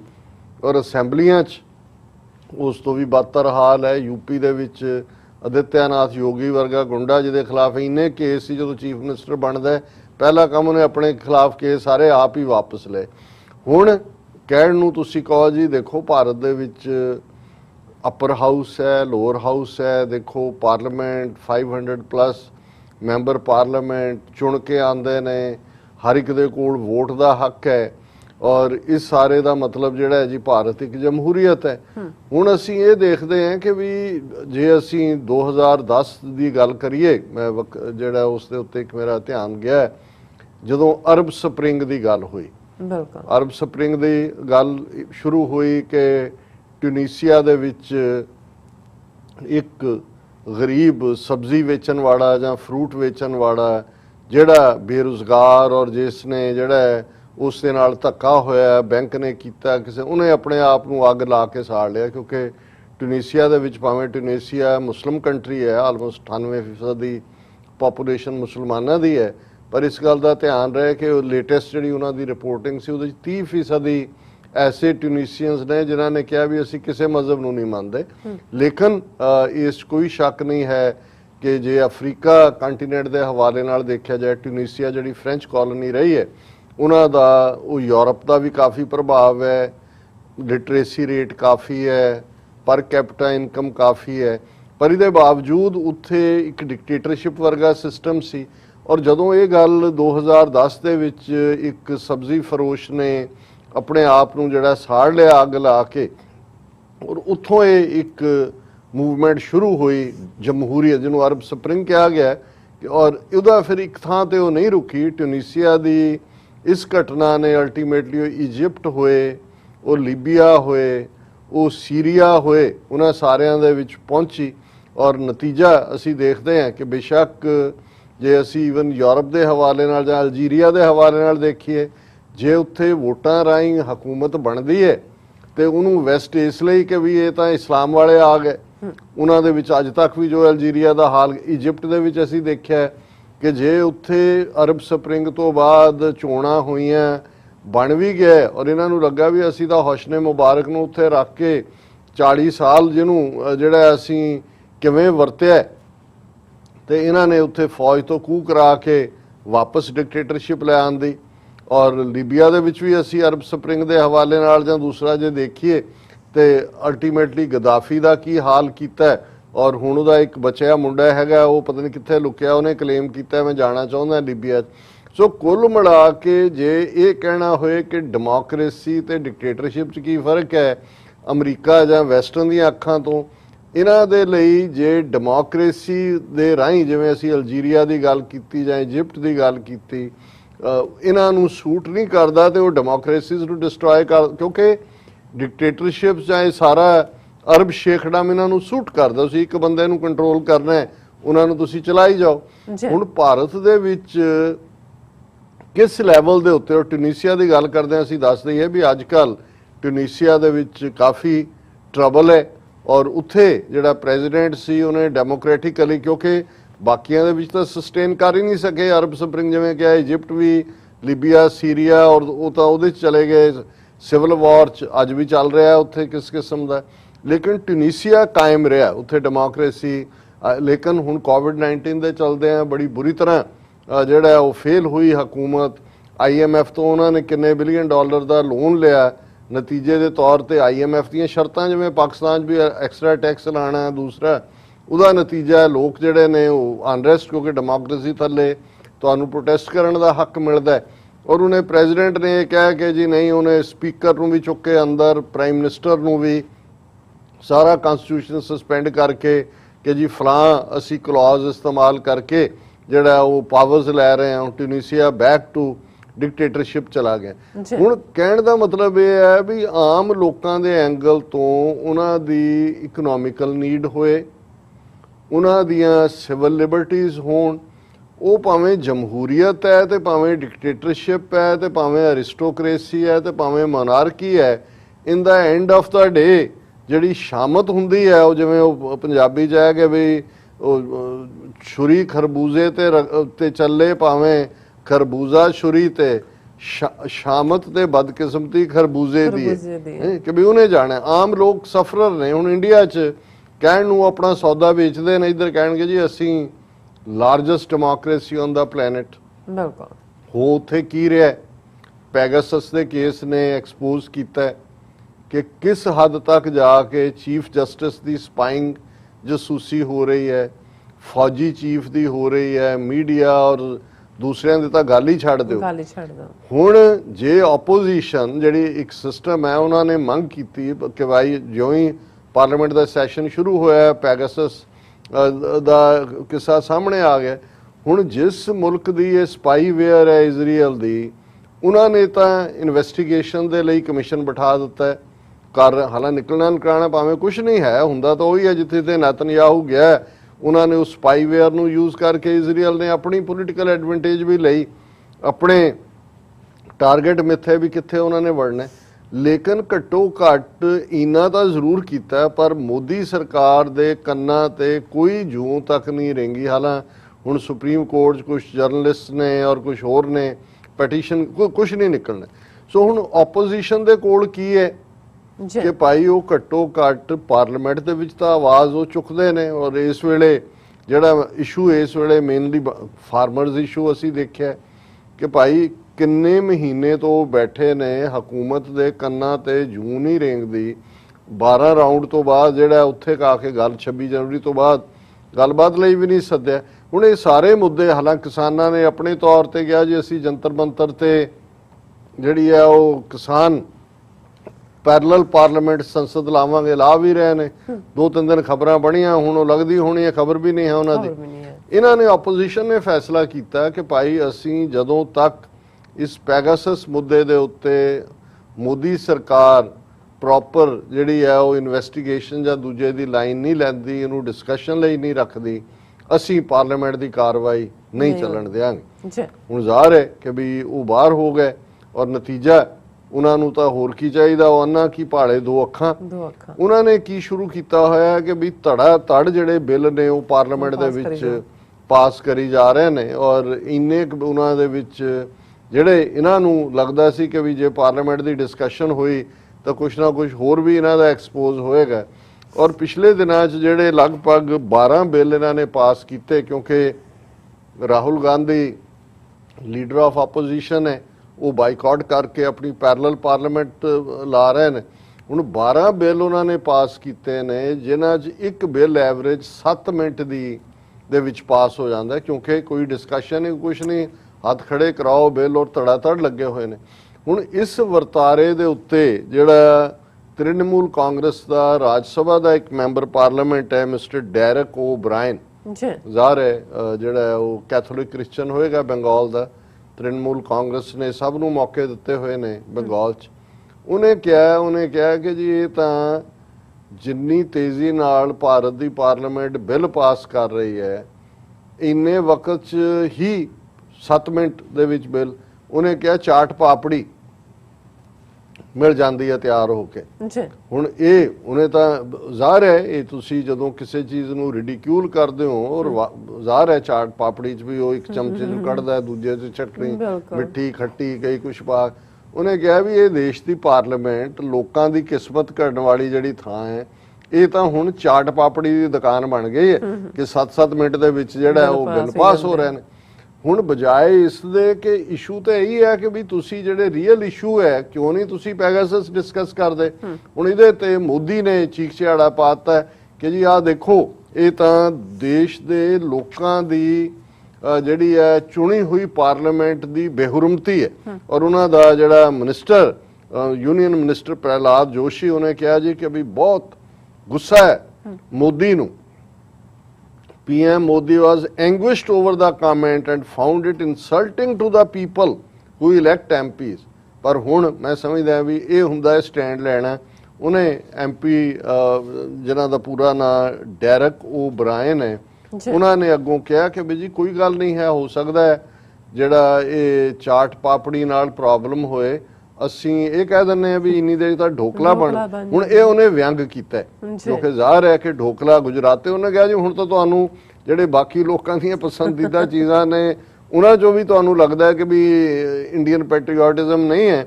ਉਹਨੇ ਕਿਹਾ ਵੀ ਇਹ ਤਾਂ ਹੁਣ ਗੱਲ ਜ਼ਾਹਰ ਹੋ ਗਈ। ਉਹਨੇ ਕਿਹਾ ਜੀ ਠੀਕ ਹੈ, ਜੇ nowhere has the prime minister disputed the number we have put out of 7 minutes। ਉਹਨੇ ਕਿਹਾ ਵੀ ਅਸਲੀ ਗੱਲ ਤਾਂ ਸੀ ਵੀ ਤੁਸੀਂ 7 ਮਿੰਟ 'ਚ ਬਿੱਲ ਕਰ ਰਹੇ ਹੋ, ਇਹਦੇ ਤਾਂ ਉਹਨੇ ਕੋਈ ਸਵਾਲ ਨਹੀਂ ਚੁੱਕਿਆ। It is a cultural idiom that people understand. Would PM be happier if I used dhokla instead? ਇਹ ਬਹੁਤ ਜ਼ਬਰਦਸਤ ਵਿਅੰਗ ਹੈ। ਉਹਨੇ ਕਿਹਾ ਔਰ ਫਿਰ ਉਹਨੇ ਆਪ ਹੀ मीडिया ने ਕਿਹਾ ਕਿ dhokla is a popular Gujarati snack. ਹੁਣ ਇੱਕ ਪਾਸੇ ਤਾਂ ਇਹ ਔਰ ਜ਼ਾਹਰ ਹੈ ਕਿ ਇਸ ਵੇਲੇ ਇੰਡੀਅਨ ਪਾਰਲੀਮੈਂਟ ਨੂੰ ਕਹਿਣਾ ਅਸੀਂ ਤਾਂ ਦੋਨਾਂ ਨੂੰ ਹੀ ਜੋੜ ਦਿੰਨੇ ਕਿ ਇਹ ਚਾਟ ਪਾਪੜੀ ਵੀ ਔਰ ਢੋਕਲਾ ਵੀ ਇਹੀ ਉੱਥੇ ਬਣਦਾ ਹੈ ਤੇ ਉਹੀ ਵਿਕਦਾ ਹੈ, ਲੋਕਾਂ ਦੇ ਮਸਲਿਆਂ ਦੀ ਗੱਲ ਕੋਈ ਨਹੀਂ ਹੈ। ਲੇਕਿਨ ਹੁਣ ਬੀਜੇਪੀ ਨੂੰ ਜਿਹੜੀ ਕਿ ਫਸੀ ਹੋਈ ਹੈ ਉਹ ਕੋਈ ਨਾ ਕੋਈ ਰਾਹ ਲੱਭਦੇ ਨੇ ਜਸਟੀਫਿਕੇਸ਼ਨ ਦੇ ਲਈ, ਔਰ ਉਹਨਾਂ ਨੂੰ ਇੱਕ ਆਪਣੀ ਜਸਟੀਫਿਕੇਸ਼ਨ ਦੇ ਲਈ ਇੱਕ ਰਸਤਾ ਨਜ਼ਰ ਆਇਆ। ਭਾਰਤ ਦਾ ਇੱਕ ਫੋਰਨ ਸੈਕਟਰੀ ਰਿਹਾ ਵਿਜੇ ਗੋਖਲੇ, ਉਹਨੇ ਇੱਕ ਕਿਤਾਬ ਲਿਖੀ ਹੈ the long game how the Chinese negotiate with India. ਇਹ ਕਿਤਾਬ ਦਾ ਨਾਮ ਹੈ the long game how the Chinese negotiate with India. ਹੁਣ ਇਹਦੇ 'ਚ ਉਹਨੇ ਕਿਹਾ ਕਿ ਵੀ ਇਹ ਜਦੋਂ 2007 ਦੇ ਵਿੱਚ Indo US nuclear deal discuss ਹੋ ਰਹੀ ਸੀ ਔਰ ਜ਼ਾਹਰ ਹੈ ਕਿ ਚਾਈਨਾ ਨਹੀਂ ਸੀ ਚਾਹੁੰਦਾ ਇਹ ਹੋਏ, ਔਰ ਮਨਮੋਹਨ ਸਿੰਘ ਹੀ ਉਸ ਵੇਲੇ ਪ੍ਰਾਈਮ ਮਿਨਿਸਟਰ ਸੀ ਔਰ ਜ਼ਾਹਰ ਹੈ ਜੂਨੀਅਰ ਬੁਸ਼ ਇੱਥੇ ਪ੍ਰੈਜ਼ੀਡੈਂਟ ਸੀ, ਔਰ ਫਾਈਨਲੀ ਇਹ ਸਾਰੇ ਦਾ ਪ੍ਰੈਮਿਸ ਹੀ ਗਲਤ ਸਾਬਤ ਹੁੰਦਾ ਹੈ ਕਿਉਂਕਿ ਜੇ ਚਾਈਨਾ ਉਹਨੂੰ ਰੋਕਣ ਤੇ ਆ ਜਾਂਦਾ ਫਿਰ ਨਿਊਕਲੀਅਰ ਸਪਲਾਇਰ ਗਰੁੱਪ ਜਿਹਦੇ 45 ਮੈਂਬਰ ਨੇ ਔਰ ਉੱਥੇ ਫੈਸਲਾ ਸਰਬਸੰਮਤੀ ਨਾਲ ਹੁੰਦਾ ਹੈ, ਕੰਸੈਂਸਸ ਨਾਲ, ਚਾਈਨਾ ਜਿਹੜਾ ਉਹਦਾ ਮੈਂਬਰ ਹੈ ਔਰ ਅਖੀਰ ਚ ਚਾਈਨਾ ਨੇ ਕਿਹਾ ਵੀ ਕੋਈ ਗੱਲ ਨਹੀਂ ਹੈ, ਦੈਟ ਇਜ਼ ਹਾਊ ਇਹ ਪਾਸ ਹੋਇਆ। ਲੇਕਿਨ ਬੀਜੇਪੀ ਨੂੰ ਇੱਕ ਮੌਕਾ ਮਿਲਿਆ, ਉਹਨਾਂ ਨੇ ਕਿਹਾ ਜੀ 2007 ਦੇ ਵਿੱਚ ਜਿਹੜੀਆਂ ਭਾਰਤ ਦੀਆਂ ਖੱਬੇ ਪੱਖੀ ਪਾਰਟੀਆਂ ਸੀ, ਕਮਿਊਨਿਸਟ ਪਾਰਟੀਆਂ, ਔਰ ਵਿੱਚੇ ਕਾਂਗਰਸ ਨੂੰ ਵੀ ਘਸੀਟ ਲਿਆ ਕਿ ਵੀ ਇਹ ਨਹੀਂ ਸੀ ਚਾਹੁੰਦੀਆਂ ਚਾਈਨਾ ਦੇ ਕਹਿਣ ਤੇ ਕਿ ਚਾਈਨਾ ਦੀ ਮੇਨ ਸਟ੍ਰੀਮ ਕਮਿਊਨਿਸਟ ਪਾਰਟੀ ਜਿਹੜੀ ਹੈ ਉਹ ਇੰਡੀਆ ਦੀ ਮੇਨ ਸਟ੍ਰੀਮ ਲੈਫਟਿਸਟ ਪਾਰਟੀਆਂ ਦੇ ਨਾਲ ਔਰ ਕਾਂਗਰਸ ਦੇ ਨਾਲ ਰਾਫਤੇ ਦੇ ਵਿੱਚ ਸੀ, ਔਰ ਇਹ ਨਹੀਂ ਸੀ ਚਾਹੁੰਦੇ ਕਿਉਂਕਿ ਚਾਈਨਾ ਨਹੀਂ ਸੀ ਚਾਹੁੰਦਾ ਕਿ ਇਹ ਡੀਲ ਪਾਸ ਹੋਏ, ਔਰ ਇਹ ਕਹਿਣਾ ਇਹ ਚਾਹੁੰਦਾ ਬੀਜੇਪੀ ਦਾ ਜਿਹੜਾ IT ਸੈੱਲ ਦਾ ਚੀਫ ਹੈ ਅਮਿਤ ਮਾਲਵੀ ਹੈ, ਉਹਨੇ ਜਿਹੜਾ ਇਸ ਦੇ ਉੱਤੇ ਟਵੀਟ ਕੀਤਾ ਹੈ ਕਿ it is not just the treacherous left that played ball with China to impede the Indo-US deal, it was also the Congress। ਹੁਣ ਇਹ ਬਿਲਕੁਲ ਜੋਕ ਹੈ ਕਿਉਂਕਿ ਕਾਂਗਰਸ ਦਾ ਤਾਂ ਪ੍ਰਾਈਮ ਮਿਨਿਸਟਰ ਮਨਮੋਹਨ ਸਿੰਘ ਹੈ ਔਰ ਮਨਮੋਹਨ ਸਿੰਘ ਜਿਹੜਾ ਹੈ ਉਸ ਨੂੰ ਔਰ ਅਮਰੀਕਾ ਨੂੰ ਵੀ ਸੂਟ ਕਰਦਾ ਸੀ। 9/11 ਨੇ ਬਦਲ ਦਿੱਤਾ ਦੁਨੀਆ ਦੇ ਵਿੱਚ, ਹੁਣ ਤਾਂ ਚਲੋ ਜਿਹੜਾ ਐਂਟਾਈ ਚਾਈਨਾ ਪਾਲਿਸੀ ਅਮਰੀਕਾ ਦੀ ਬਣ ਗਈ, 9/11 ਤੋਂ ਬਾਅਦ ਐਂਟਾਈ ਮੁਸਲਿਮ ਪਾਲਿਸੀ ਸੀ ਔਰ ਜ਼ਾਹਰ ਹੈ ਕਿ ਭਾਰਤ ਨੂੰ ਆਪਣੇ ਨਾਲ ਜੋੜਨਾ ਅਮਰੀਕਾ ਦੀ ਮਜਬੂਰੀ ਵੀ ਸੀ ਕਿ ਆਉਣ ਵਾਲੇ ਪੀਰੀਅਡ 'ਚ ਉਸ ਇਸਲਾਮੋਫੋਬੀਆ ਲਈ ਕੈਰੀ ਕਰਨਾ, ਔਰ ਇਸ ਸਾਰੇ ਨੂੰ ਉਹਨਾਂ ਨੇ ਇਹ ਕਹਿ ਕੇ ਕਿ ਜੀ ਇਹ ਲੈਫਟ ਪਾਰਟੀਜ਼ ਔਰ ਕਾਂਗਰਸ ਜਿਹੜੇ ਨੇ ਟ੍ਰੇਟਰ ਨੇ ਕਿਉਂਕਿ ਇਹ ਚਾਈਨਾ ਦੇ ਨਾਲ ਰਲੇ ਹੋਏ ਸੀ ਔਰ ਚਾਈਨੀਜ਼ ਕਮਿਊਨਿਸਟ ਪਾਰਟੀ ਦੇ ਏਜੰਡੇ ਤੇ ਕੰਮ ਕਰ ਰਹੇ ਸੀ ਕਿ Indo US nuclear deal sign ਨਾ ਹੋਏ। ਹਾਲਾਂਕਿ ਹਕੀਕਤ ਇਹ ਹੈ ਕਿ ਪਹਿਲੀ ਸਟੇਜ ਤੇ ਬੀਜੇਪੀ ਨੇ ਵੀ ਇਹਨੂੰ ਅਪੋਜ਼ ਕੀਤਾ ਸੀ ਔਰ ਫਿਰ ਇਹ ਸਾਹਮਣੇ ਆਏਗਾ ਕਿ ਵੀ ਬੀਜੇਪੀ ਵਾਲੇ ਕਿਵੇਂ ਵਿਨ ਓਵਰ ਕੀਤੇ ਅਮਰੀਕਾ ਨੇ ਜਾਂ ਦੂਸਰਿਆਂ ਨੇ, ਵੀ ਤੁਸੀਂ ਤਾਂ ਸਾਰਾ ਮੁਲਕ ਹੀ ਵੇਚ ਦਿੱਤਾ ਹੈ, ਅਮਰੀਕਾ ਦੇ ਹਵਾਲੇ ਕਰ ਦਿੱਤਾ ਹੈ, ਔਰ ਤੁਸੀਂ ਅੱਜ ਇਸ ਗੱਲ ਨੂੰ ਜਸਟੀਫਾਈ ਕਰਨ ਲਈ ਕਿ ਤੁਸੀਂ ਪੈਗਾਸਸ ਦੇ ਰਾਹੀਂ ਕਿਵੇਂ ਉੱਥੋਂ ਦੇ ਸਾਰੇ ਸਿਸਟਮ ਦੀਆਂ ਧੱਜੀਆਂ ਉਡਾਈਆਂ ਨੇ, ਤੁਸੀਂ ਜਿਹੜਾ ਉਹ ਜਿਹੜੇ ਗੱਡੇ ਮੁਰਦੇ ਨੇ ਉਹਨਾਂ ਨੂੰ ਵਾਪਸ ਉਖਾੜ ਰਹੇ। ਜੀ ਡਾਕਟਰ ਸਾਹਿਬ ਤੁਹਾਡਾ ਬਹੁਤ ਬਹੁਤ ਸ਼ੁਕਰੀਆ। ਸਾਥ ਨੇ ਬ੍ਰੇਕ ਵਿਊਅਰਸ ਤੁਸੀਂ ਨੇ ਇਸੇ ਤਰ੍ਹਾਂ ਹੀ ਬਣੇ ਰਹਿਣਾ, ਮਿਲਦੇ ਹਾਂ ਆਫਟਰ ਦਿਸ ਸ਼ਾਰਟ ਬ੍ਰੇਕ।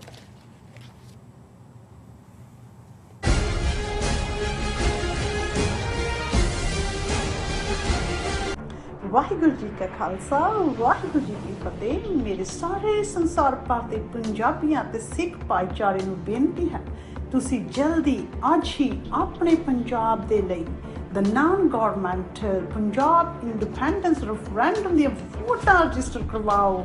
15 ਅਗਸਤ 2021 15 ਅਗਸਤ 2021 ਨੂੰ ਇਹ ਵੋਟਾਂ ਇੰਗਲੈਂਡ ਤੋਂ ਸਟਾਰਟ ਹੋਣਗੀਆਂ।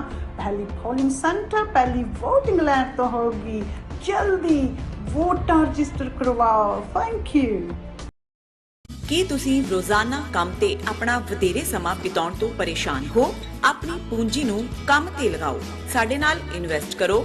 ਅਸੀਂ ਤੁਹਾਡੀ ਪੂੰਜੀ ਤੋਂ ਤੁਹਾਡੇ ਲਈ ਵਧੇਰੇ ਪੈਸੇ ਬਣਾ ਸਕਦੇ ਹਾਂ। ਅਸੀਂ ਪ੍ਰਾਈਵੇਟ ਇਕੁਇਟੀ ਇਨਵੈਸਟਮੈਂਟ ਫਰਮ ਹਾਂ ਤੇ ਕਮਰਸ਼ੀਅਲ ਰੀਅਲ ਏਸਟੇਟ ਵਿੱਚ ਮਾਹਿਰ ਹਾਂ।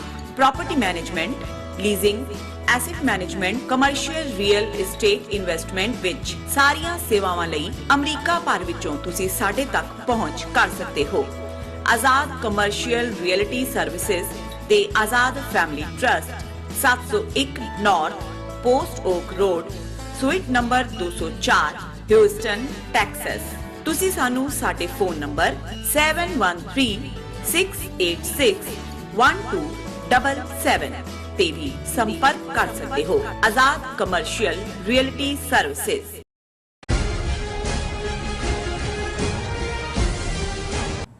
Viewers welcome back on program. So viewers ਹੁਣ ਆਪਾਂ ਗੱਲਬਾਤ ਕਰਨ ਜਾ ਰਹੇ ਹਾਂ ਕਿ ਕਿਸਾਨ ਮੋਰਚੇ ਤੇ ਨਤੀਜੇ ਜਿਹੜੇ ਨੇ ਉਹ ਪੰਜਾਬ ਵਿੱਚ ਨਜ਼ਰ ਆਣੇ ਸ਼ੁਰੂ ਹੋ ਗਏ ਨੇ। ਸੋ ਅਡਾਨੀ ਗਰੁੱਪ ਨੇ ਪੰਜਾਬ ਵਿੱਚ ਆਪਣਾ ਇੱਕ 7000 ਕਰੋੜ ਰੁਪਏ ਦੀ ਲਾਗਤ ਵਾਲਾ ਡਰਾਈ ਜਿਹੜਾ ਪੋਰਟ ਹੈ ਪ੍ਰੋਜੈਕਟ ਹੈ ਉਹ ਬੰਦ ਕਰ ਦਿੱਤਾ ਹੈ। ਸੋ ਇਸੇ ਤਰ੍ਹਾਂ ਮੁੰਬਈ ਵਿੱਚ ਸ਼ਿਵ ਸੈਨਾ ਵੱਲੋਂ ਵੀ ਅਡਾਨੀ 에ਅਰਪੋਰਟ ਦਾ ਵਿਰੋਧ ਕੀਤਾ ਜਾ ਰਿਹਾ ਹੈ। ਸੋ ਇਸ ਬਾਰੇ ਆਪਾਂ ਗੱਲਬਾਤ ਕਰਨ ਜਾ ਰਹੇ ਹਾਂ। ਸੋ ਅਸੀਂ ਚਾਹਾਂਗੇ ਕਿ ਤੁਸੀਂ ਨਾਲ ਇਸੇ ਤਰ੍ਹਾਂ ਬਣੇ ਰਹਿਣਾ।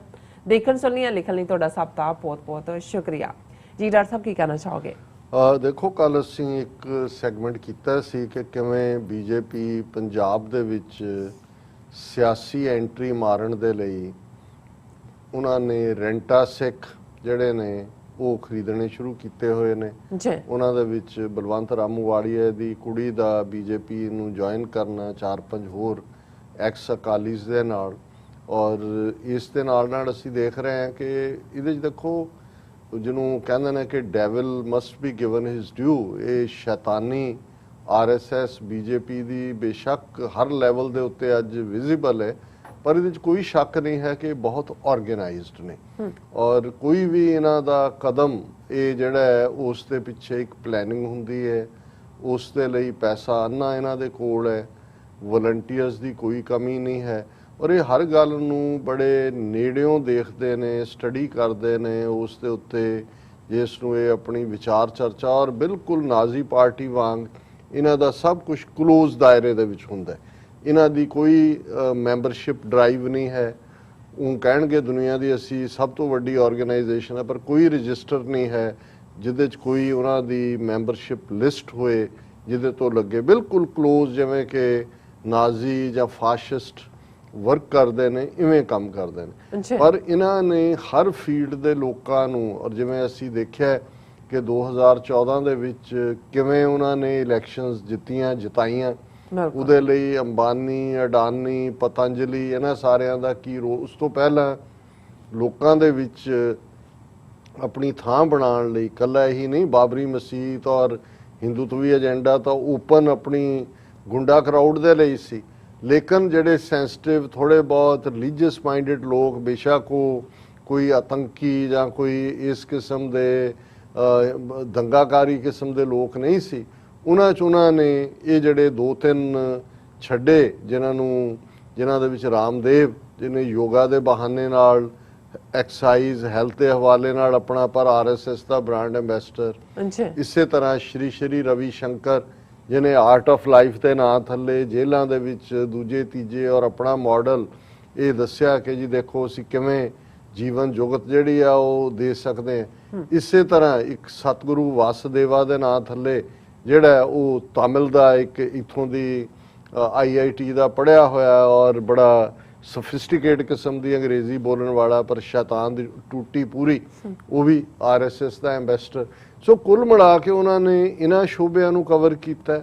ਫਿਰ ਉਹਨਾਂ ਨੇ ਮੇਨ ਸਟ੍ਰੀਮ ਮੀਡੀਆ ਜੇ ਅੰਨਾ ਹਜ਼ਾਰੇ ਨੂੰ ਇਸਤੇਮਾਲ ਕੀਤਾ, ਕਰਪਸ਼ਨ ਨੂੰ ਇਹਨਾਂ ਨੇ ਦੇਖਿਆ ਕਿ ਵੀ ਦੇਖੋ ਇੰਨਾ ਕੁਝ ਹੋ ਰਿਹਾ ਹੈ, ਪੈਗਾਸਸ ਵਰਗਾ ਸਕੈਂਡਲ ਹੋਇਆ ਜਿੱਥੇ ਹਕੂਮਤਾਂ ਉਲਟ ਜਾਂਦੀਆਂ ਨੇ, ਕੁਝ ਨਹੀਂ ਹੋ ਰਿਹਾ। ਬਿਲਕੁਲ ਰਾਫੇਲ ਡੀਲ 30,000 ਕਰੋੜ ਆਪਣੇ ਯਾਰ ਨੂੰ ਅਡਾਨੀ ਨੂੰ ਜਿਹੜਾ ਉਹ ਖਵਾ ਦਿੰਦਾ ਹੈ ਔਰ ਇਹਦੇ ਬਾਵਜੂਦ ਕਿ ਸਾਹਮਣੇ ਆਉਂਦਾ ਹੈ ਫਰਾਂਸ ਦੇ ਵਿੱਚ ਇਨਵੈਸਟੀਗੇਸ਼ਨ ਦੇ ਲਈ ਜੱਜ ਸਾਹਮਣੇ ਬਿਠਾ ਦਿੰਦੀ ਆ ਉਹਨਾਂ ਦੀ ਹਕੂਮਤ, ਉੱਥੇ ਕੋਈ ਫਰਕ ਨਹੀਂ ਪੈਂਦਾ।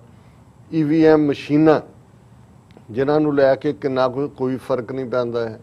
ਲੱਖਾਂ ਲੋਕ ਜਿਹੜੇ ਨੇ 40 ਤੋਂ 45 ਲੱਖ ਲੋਕ ਕੋਵਿਡ-19 ਦੇ ਥੱਲੇ ਮਰ ਗਏ, ਕੋਈ ਫਰਕ ਨਹੀਂ ਪਿਆ। ਰਾਦਰ ਉੱਥੇ ਜਾ ਕੇ ਮੋਦੀ ਜਿਹੜਾ ਹੈ ਆਦਿੱਤਿਆਨਾਥ ਯੋਗੀ ਨੂੰ ਬਨਾਰਸ ਖਲੋ ਕੇ ਕਹਿ ਰਿਹਾ ਹੈ ਕਿ ਅਭੂਤਪੂਰਵ ਕਿ ਬਹੁਤ ਜ਼ਬਰਦਸਤ ਕੰਮ ਕੀਤਾ, ਐਕਸਲੈਂਟ ਪਰਫਾਰਮੈਂਸ। ਹੁਣ ਇਹਨਾਂ ਸਾਰਿਆਂ ਦੇ ਚੱਲਦੇ ਆ, ਇਹਦੇ 'ਚ ਕੋਈ ਦੋ ਰਾਵਾਂ ਨਹੀਂ ਨੇ ਕਿ ਜਦੋਂ ਉਹਨਾਂ ਨੇ ਮੋਦੀ ਨੇ ਕਿਹਾ ਕਿ ਜਿਹੜਾ ਆਪਦਾ ਮੈਂ ਅਫਸਰ ਢੂੰਢੋ, 3 ਖੇਤੀ ਕਾਨੂੰਨ ਉਸ ਪੀਰੀਅਡ ਦੇ ਵਿੱਚ ਆਰਡੀਨੈਂਸ ਜੂਨ ਦੇ ਮਹੀਨੇ ਲਿਆਂਦਾ ਜਾਂਦਾ ਹੈ, ਜਦੋਂ ਕਿ ਸਪਰੈਡ ਆਊਟ ਕੋਵਿਡ-19 ਦਾ ਹੋ ਰਿਹਾ ਹੈ। 6 ਮਹੀਨੇ ਦੇ ਵਿੱਚ ਜਿਹਨਾਂ ਨੂੰ ਕਾਨੂੰਨ ਬਣਾ ਲਿਆ ਜਾਂਦਾ ਹੈ। ਅੱਛਾ। ਔਰ ਅੱਜ ਹੀ ਮੈਂ ਕਿਸੇ ਦਾ ਇੰਟਰਵਿਊ ਦੇਖ ਰਿਹਾ ਸੀ ਇੰਟਰਨੈਸ਼ਨਲ ਲੈਵਲ ਦਾ, ਉਹਨੇ ਕਿਹਾ ਜੀ ਦੁਨੀਆ ਦੇ ਵਿੱਚ ਕਿਸੇ ਵੀ ਬਿਜ਼ਨਸ 'ਚ ਘਾਟਾ ਪੈ ਸਕਦਾ ਹੈ, ਅਪ ਡਾਊਨ ਹੋ ਸਕਦਾ ਹੈ। ਫੂਡ ਇੱਕ ਐਸਾ ਹੈ, ਜ਼ਮੀਨ, ਫੂਡ, ਇਹ ਤਾਂ ਬੇਸਿਕ ਨੀਡ ਹੈ। ਬਿਲਕੁਲ। ਇਹ 24 ਆਵਰ ਹੀ ਨਹੀਂ, ਇਹ ਫੋਰਐਵਰ, ਜਿੱਦਾਂ ਰੱਬ ਟਿਲ ਇਟਰਨਿਟੀ ਹੈ, ਇਵੇਂ ਹੀ ਫੂਡ ਦੀ ਨੀਡ ਵੀ ਇਨਸਾਨੀ ਨਸਲ ਦੇ ਲਈ ਹੈ, ਔਰ ਉਹ ਹਮੇਸ਼ਾ ਹੀ ਜਿਹੜਾ ਪ੍ਰੋਫਿਟੇਬਲ ਹੀ ਹੋਏਗਾ।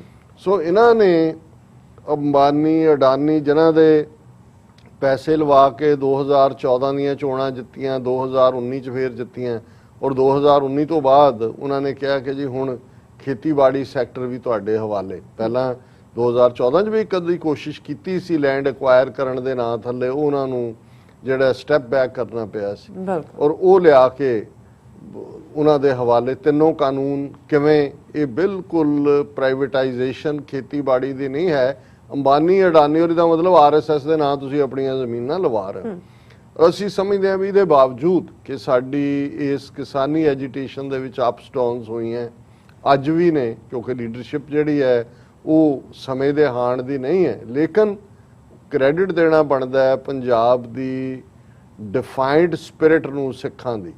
ਔਰ ਇੱਕ ਹੋਰ ਸਿੱਖ ਸਕਾਲਰ ਬੜੀ ਚੰਗੀ ਗੱਲ ਕਹਿ ਰਹੇ ਸੀ ਕਿ ਭਾਈ ਜੇ ਕੋਈ ਅੱਜ ਉੱਠ ਕੇ ਕਹੇ ਕਿ ਜੀ ਦੇਖੋ ਖਾਲਿਸਤਾਨ ਦੀ ਤਹਿਰੀਕ ਲਈ ਇੰਨੇ ਲੋਕ ਮਰ ਗਏ, ਇੰਨੇ ਤੁਸੀਂ ਮਰਵਾ ਦਿੱਤੇ, ਖੱਟਿਆ ਕੀ? ਉਹਨਾਂ ਨੇ ਕਿਹਾ ਦੇਖੋ ਇਹੀ ਗੱਲ ਕੱਲ ਨੂੰ ਕਿਸਾਨੀ ਸੰਘਰਸ਼ ਦੇ ਲਈ ਵੀ, ਖੇਤੀ ਕਾਨੂੰਨ ਵਾਪਸ ਹੁੰਦੇ ਨੇ, ਸਸਪੈਂਡ ਤਾਂ ਪਹਿਲਾਂ ਹੀ ਨੇ, ਲਾਗੂ ਤਾਂ ਨਹੀਂ ਹੋਏ ਨਾ, ਕਿਉਂਕਿ ਕਿਸਾਨ ਐਜੀਟੇਸ਼ਨ ਦੀ ਬਦੌਲਤ ਹੀ ਸੀ। 550 ਤੋਂ ਜ਼ਿਆਦਾ ਕਿਸਾਨ ਸ਼ਹੀਦ ਹੋਏ ਨੇ। ਲੇਕਿਨ ਕੱਲ ਨੂੰ ਜੇ ਕੋਈ ਇਹ ਕਹੇ ਜੀ ਦੇਖੋ ਤਾਂ ਕੀ ਮਰਵਾ ਕੇ ਕੀ, ਇਵੇਂ ਨਹੀਂ ਹੈ। ਅਸੀਂ ਸਮਝਦੇ ਹਾਂ ਵੀ ਹਰ ਮੂਵਮੈਂਟ ਜਿਹੜੀ ਕਿ ਪੰਜਾਬ ਦੀ ਧਰਤੀ ਤੇ ਖਲੋਤੀ, ਬੇਸ਼ੱਕ ਇਹ ਬ੍ਰਿਟਿਸ਼ ਪੀਰੀਅਡ 'ਚ ਕਹੀਏ ਗਦਰ ਪਾਰਟੀ ਦੀ ਲਹਿਰ ਚੱਲੀ, ਉਹ ਫੇਲ ਹੀ ਹੋਈ ਗਦਰ ਮੂਵਮੈਂਟ, ਪਰ ਉਹਨਾਂ ਨੇ ਮਿਸਾਲ ਅਗਲਿਆਂ ਨੂੰ ਫੜਾ ਦਿੱਤੀ। ਅਕਾਲੀ ਲਹਿਰ, ਬੱਬਰ ਅਕਾਲੀ ਲਹਿਰ, ਫਿਰ ਉਦਮ ਸਿੰਘ ਔਰ ਭਗਤ ਸਿੰਘ, ਆਜ਼ਾਦ ਹਿੰਦ ਫੌਜ। ਸੋ ਇਹ ਨਹੀਂ ਹੁੰਦਾ ਵੀ ਇੱਕ ਚੀਜ਼ ਪੂਰੇ ਕਨਕਲੂਜਨ ਦੇ ਉੱਤੇ ਕਿ ਜੀ ਗਦਰੀ ਜੇ ਅੰਗਰੇਜ਼ਾਂ ਨੂੰ ਕੱਢਣ 'ਚ ਕਾਮਯਾਬ ਹੁੰਦਾ ਤੇ ਅਸੀਂ ਕਹਿੰਦੇ ਜੀ ਗਦਰ ਮੂਵਮੈਂਟ ਨੇ ਕੁਛ। ਇਸੇ ਤਰ੍ਹਾਂ ਬੇਸ਼ੱਕ ਅਸੀਂ ਕ੍ਰਿਟੀਕਲ ਵੀ ਹੁੰਦੇ ਹਾਂ ਕਿਸਾਨ ਲੀਡਰਸ਼ਿਪ ਦੇ, ਕਿਉਂਕਿ ਜੇ ਉਹਨਾਂ ਨੇ ਹੋਰ ਅਕਲ ਤੋਂ ਕੰਮ ਲਿਆ ਹੁੰਦਾ ਜਾਂ ਜਿੰਨੀ ਇਨਸਿਕਿਉਰਿਟੀ ਉਹ ਦਿਖਾ ਰਹੇ ਨੇ ਉਨੀ ਨਾ ਦਿਖਾਈ ਹੁੰਦੀ ਤਾਂ ਨਤੀਜੇ ਮੱਚ ਮੋਰ ਹੋਣੇ ਸੀ। ਲੇਕਿਨ ਇਹ ਕ੍ਰੈਡਿਟ ਜਾਂਦਾ ਹੈ ਕਿ ਕੰਸਿਸਟੈਂਸੀ ਦੇ ਨਾਲ ਗੱਲ ਤੁਰੀ ਹੋਈ ਹੈ ਔਰ ਉਹਦੇ ਨਤੀਜੇ ਨਜ਼ਰ ਆ ਰਹੇ ਨੇ ਸਾਹਮਣੇ। ਜੇ ਕਿਸਾਨ ਸੰਸਦ ਜਿਹੜੀ ਭਾਵੇਂ 2-3 ਦਿਨ ਹੀ ਖਬਰਾਂ ਦਾ ਸ਼ਿੰਗਾਰ ਬਣੀ, ਲੇਕਿਨ ਉਹਨੇ ਆਪੋਜੀਸ਼ਨ ਨੂੰ ਇਨਸਪਾਇਰ ਕੀਤਾ। ਜੇ ਰਾਹੁਲ ਗਾਂਧੀ ਔਰ ਉਹਦੇ ਆਪਣਾ 12-13 ਹੋਰ ਪਾਰਟੀਆਂ ਸੱਦ ਕੇ ਉਹਨਾਂ ਦੇ ਨੁਮਾਇੰਦੇ ਉਹਨਾਂ ਨੂੰ ਕਿਹਾ ਵੀ ਅਸੀਂ ਇਹਨਾਂ ਦੀ ਨਹੀਂ ਜਾਣਾ, ਜੋ ਇਹ ਕਰ ਰਹੇ ਨੇ, ਇਹਨਾਂ ਨੇ ਤਾਂ ਪਾਪ ਚਾਟ ਜਿਹੜਾ ਉਹ ਚਾਟ ਪਾਪੜੀ ਬਣਾਇਆ ਹੋਇਆ ਪਾਰਲੀਮੈਂਟ ਨੂੰ। ਔਰ ਇਹ ਵੀ ਇੱਕ ਕਿਸਾਨ ਉਸ ਦੀ ਦੇਣ ਹੈ ਕਿ ਭਾਈ ਇਹਨਾਂ 'ਚ ਵੀ ਜਿਹੜੀ ਆਪੋਜੀਸ਼ਨ ਬਿਲਕੁਲ ਰੀੜ ਦੀ ਹੱਡੀ ਨਹੀਂ ਸੀ, ਉਹਨਾਂ ਨੂੰ ਵੀ ਹੌਸਲਾ ਮਿਲਿਆ। ਕਿਸਾਨ ਲਹਿਰ ਨੇ ਬਾਕੀ ਆਵਾਜ਼ਾਂ, ਜਿਵੇਂ ਮਮਤਾ ਬੈਨਰਜੀ ਨੇ ਫਿਰ ਰੋਂਦਿਆ ਇਹਨਾਂ ਨੂੰ ਬੰਗਾਲ ਦੇ ਵਿੱਚ। ਹੁਣ ਇਸੇ ਤਰੀਕੇ ਨਾਲ ਜਿਹੜੀਆਂ ਦੋ ਖਬਰਾਂ, ਬੇਸ਼ੱਕ ਇੱਕ ਮਹਾਰਾਸ਼ਟਰ ਦੇ ਹਵਾਲੇ ਨਾਲ ਹੈ, ਮੁੰਬਈ ਦੇ, ਇੱਕ ਪੰਜਾਬ ਦੇ ਹਵਾਲੇ ਨਾਲ ਹੈ। ਔਰ ਜਦੋਂ ਅਸੀਂ ਇਹ ਕਿਹਾ ਕਿ ਇਹ ਕਿਸਾਨ ਮੂਵਮੈਂਟ ਦੀ ਪੋਜ਼ਿਟਿਵ ਆਊਟਕਮ, ਇਹ ਖਬਰ ਅਸੀਂ ਕੱਲ ਡਿਸਕਸ ਕਰਨੀ ਸੀ ਬਟ ਵਕਤ ਕਰਕੇ ਅਸੀਂ ਜਸਟ ਪਾਸਿੰਗ ਰੈਫਰੈਂਸ ਗੱਲ ਕੀਤੀ ਸੀ।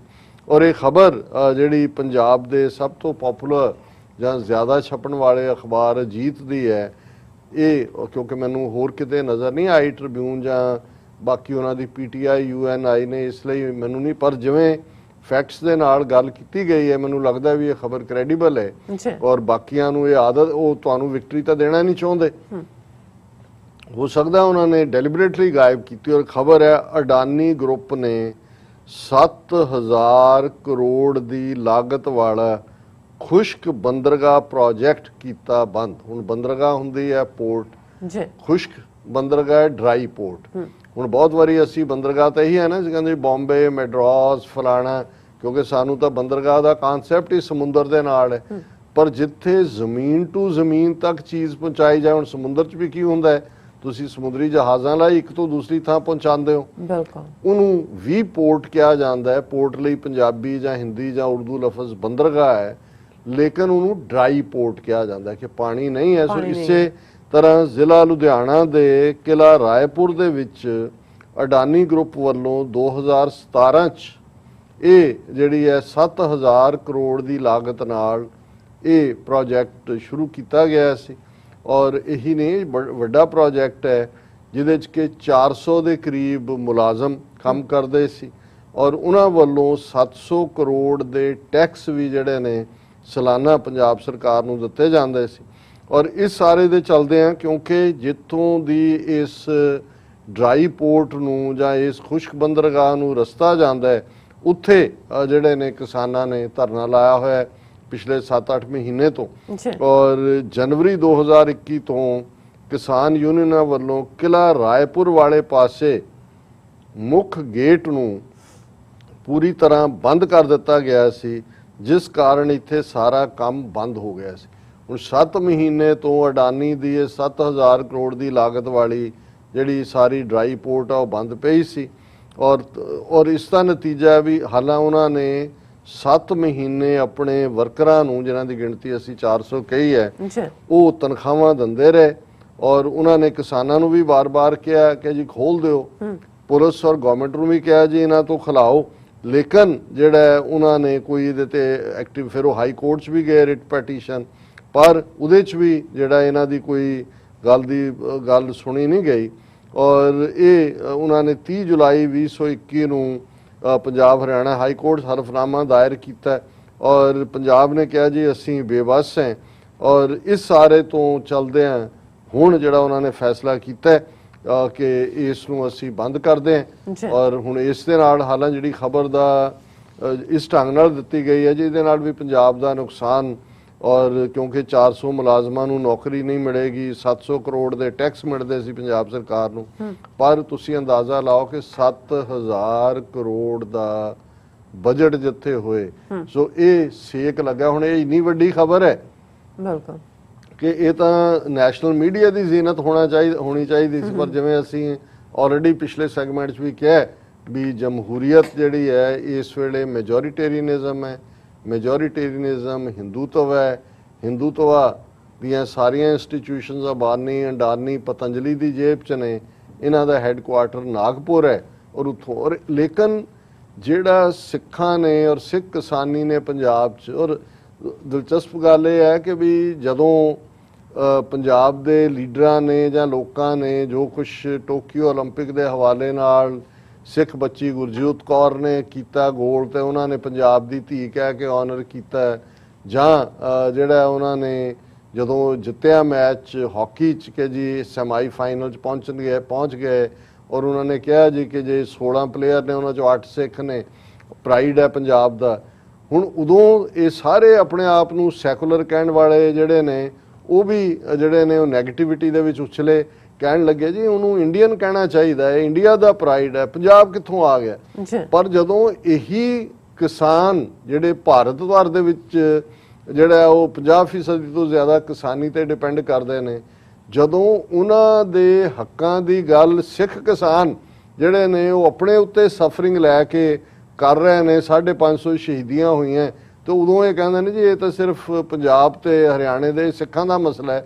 ਉਦੋਂ ਇਹਨਾਂ ਨੂੰ ਇੰਡੀਆ ਯਾਦ ਨਹੀਂ ਆਉਂਦਾ ਵੀ ਜੇ ਉੱਥੇ ਸਿੱਖ ਨੁਮਾਇੰਦਗੀ ਸਪੋਰਟਸ ਦੇ ਵਿੱਚ ਤੁਹਾਨੂੰ ਤਕਲੀਫ ਹੁੰਦੀ ਹੈ ਜੇ ਪ੍ਰਾਈਡ ਪੰਜਾਬ ਦੇ ਲੋਕ ਲੈਣ ਜਾਂ ਸਿੱਖ ਕੌਮ ਲੈ ਜੀ ਕਿ ਸਾਡੇ ਬੱਚੇ ਬੱਚੀਆਂ ਨੇ, ਤੇ ਇੱਥੇ ਤੁਸੀਂ ਡਿਸਕ੍ਰੈਡਿਟ ਦੇਣ ਨੂੰ ਤਿਆਰ ਹੁੰਦੇ ਹੋ। ਪਰ ਮੈਂ ਸਮਝਦਾ ਵੀ ਜਦੋਂ ਚੈਲੰਜ ਹੁੰਦਾ ਹੈ, ਇੱਕ ਥਾਂ ਤੇ ਚੈਲੰਜ ਹੁੰਦਾ ਹੈ, ਦੂਸਰਿਆਂ ਨੂੰ ਹੌਸਲਾ ਹੁੰਦਾ। ਔਰ ਇਹ ਖਬਰ Shiv Sena workers damage Adani airport sign board in Mumbai. ਹੁਣ ਮੁੰਬਈ ਜਿਹਦਾ ਪੁਰਾਣਾ ਨਾਮ ਬੰਬਈ ਆ, ਜੇ ਵੀ ਮੇਰੇ ਮੂੰਹ 'ਚ ਮੁੰਬਈ ਅੜ ਜਾਂਦਾ ਹੈ ਕਹਿੰਦੇ ਆ। ਹੁਣ ਉੱਥੇ ਜਿਹੜਾ ਮੇਨ 에ਅਰਪੋਰਟ ਹੈ ਛਤਰਪਤੀ ਸ਼ਿਵਾਜੀ ਮਹਾਰਾਜ, ਉਸ 에ਅਰਪੋਰਟ ਦਾ ਨਾਂ ਹੈ ਸ਼ਿਵਾਜੀ ਦੇ ਨਾਂ ਦੇ ਉੱਤੇ।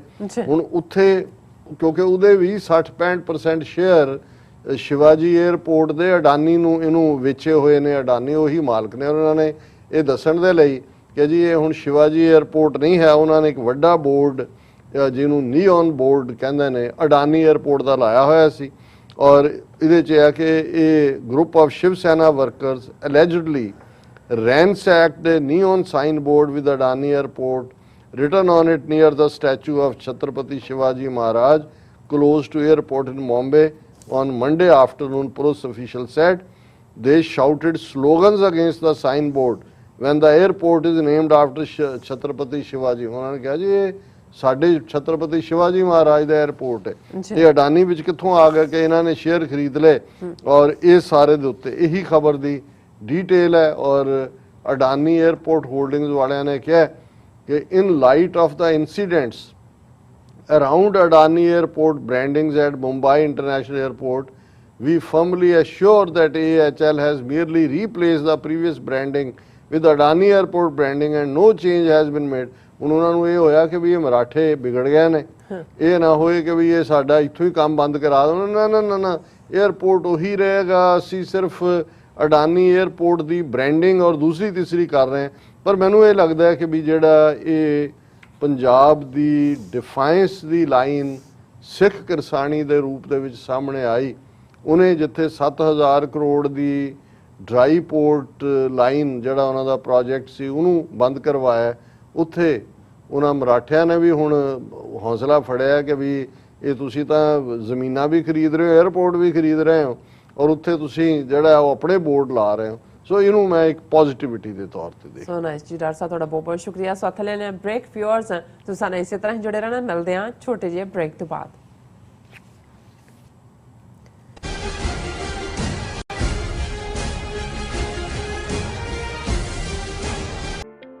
ਸਿਗਨੇਚਰ ਟਰੱਕ ਸਰਵਿਸ ਰਾਊਟ 81 ਉੱਤੇ ਐਗਜ਼ਿਟ 235 ਤੇ ਟਰੱਕਰ ਵੀਰਾਂ ਲਈ 24 ਘੰਟੇ ਰੋਡ ਸਰਵਿਸ ਦੀ ਸੁਵਿਧਾ ਮੌਜੂਦ।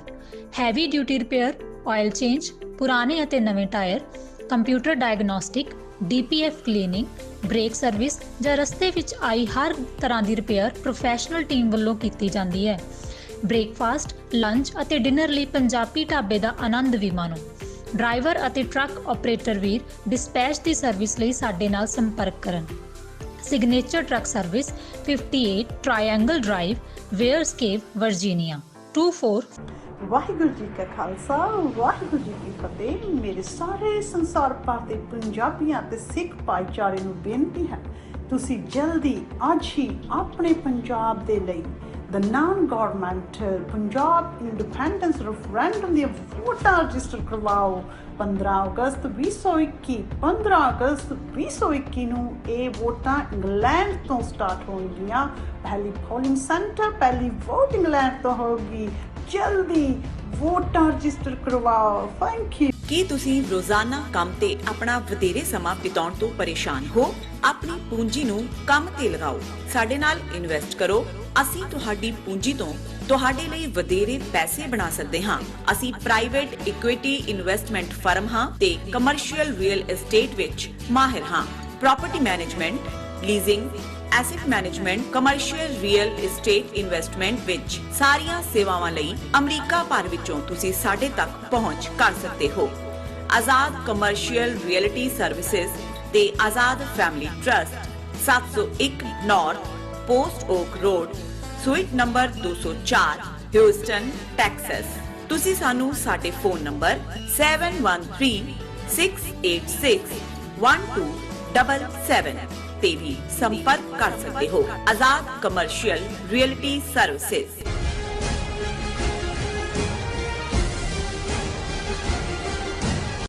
Viewers welcome back to our program. So viewers ਹੁਣ ਆਪਾਂ ਗੱਲਬਾਤ ਕਰਨ ਜਾ ਰਹੇ ਹਾਂ ਕਿ ਹੋਮ ਮਿਨਿਸਟਰ ਅਮਿਤ ਸ਼ਾਹ ਨੇ ਯੂਪੀ ਦੇ ਗੁੰਡਾ ਚੀਫ ਮਿਨਿਸਟਰ ਆਦਿਤਿਆਨਾਥ ਯੋਗੀ ਨੂੰ ਕਲੀਨ ਚਿੱਟ ਦਿੰਦਿਆਂ ਕਿਹਾ ਹੈ ਕਿ ਯੂਪੀ ਵਿੱਚ ਲਾਅ ਐਂਡ ਆਰਡਰ ਦੀ ਹਾਲਤ ਜਿਹੜੀ ਹੈ ਉਹ ਬਹੁਤ ਵਧੀਆ ਹੈ। ਐਂਡ ਦੂਸਰੇ ਪਾਸੇ ਯੋਗੀ ਯੂਪੀ ਵਿੱਚ ਸੁੰਨੀ ਤੇ ਸ਼ੀਆ ਮੁਸਲਮਾਨਾਂ ਨੂੰ ਆਪਸ ਵਿੱਚ ਲੜਾਉਣ ਲਈ ਬੜੀ ਖਤਰਨਾਕ ਖੇਡ ਖੇਡ ਰਿਹਾ ਹੈ। ਸੋ ਇਸ ਬਾਰੇ ਆਪਾਂ ਗੱਲਬਾਤ ਕਰਨ ਜਾ ਰਹੇ ਹਾਂ। ਸੋ ਅਸੀਂ ਚਾਹਾਂਗੇ ਕਿ ਤੁਸੀਂ ਇਸੇ ਤਰ੍ਹਾਂ ਹੀ ਜੁੜੇ ਰਹਿਣਾ। ਦੇਖਣ ਸੁਣ ਲਿਆ ਲਿਖਣ ਲਈ ਤੁਹਾਡਾ ਸਭ ਦਾ ਬਹੁਤ ਬਹੁਤ ਸ਼ੁਕਰੀਆ ਜੀ। ਡਾਕਟਰ ਸਾਹਿਬ ਕੀ ਵਿਚਾਰਾਂ ਨੇ?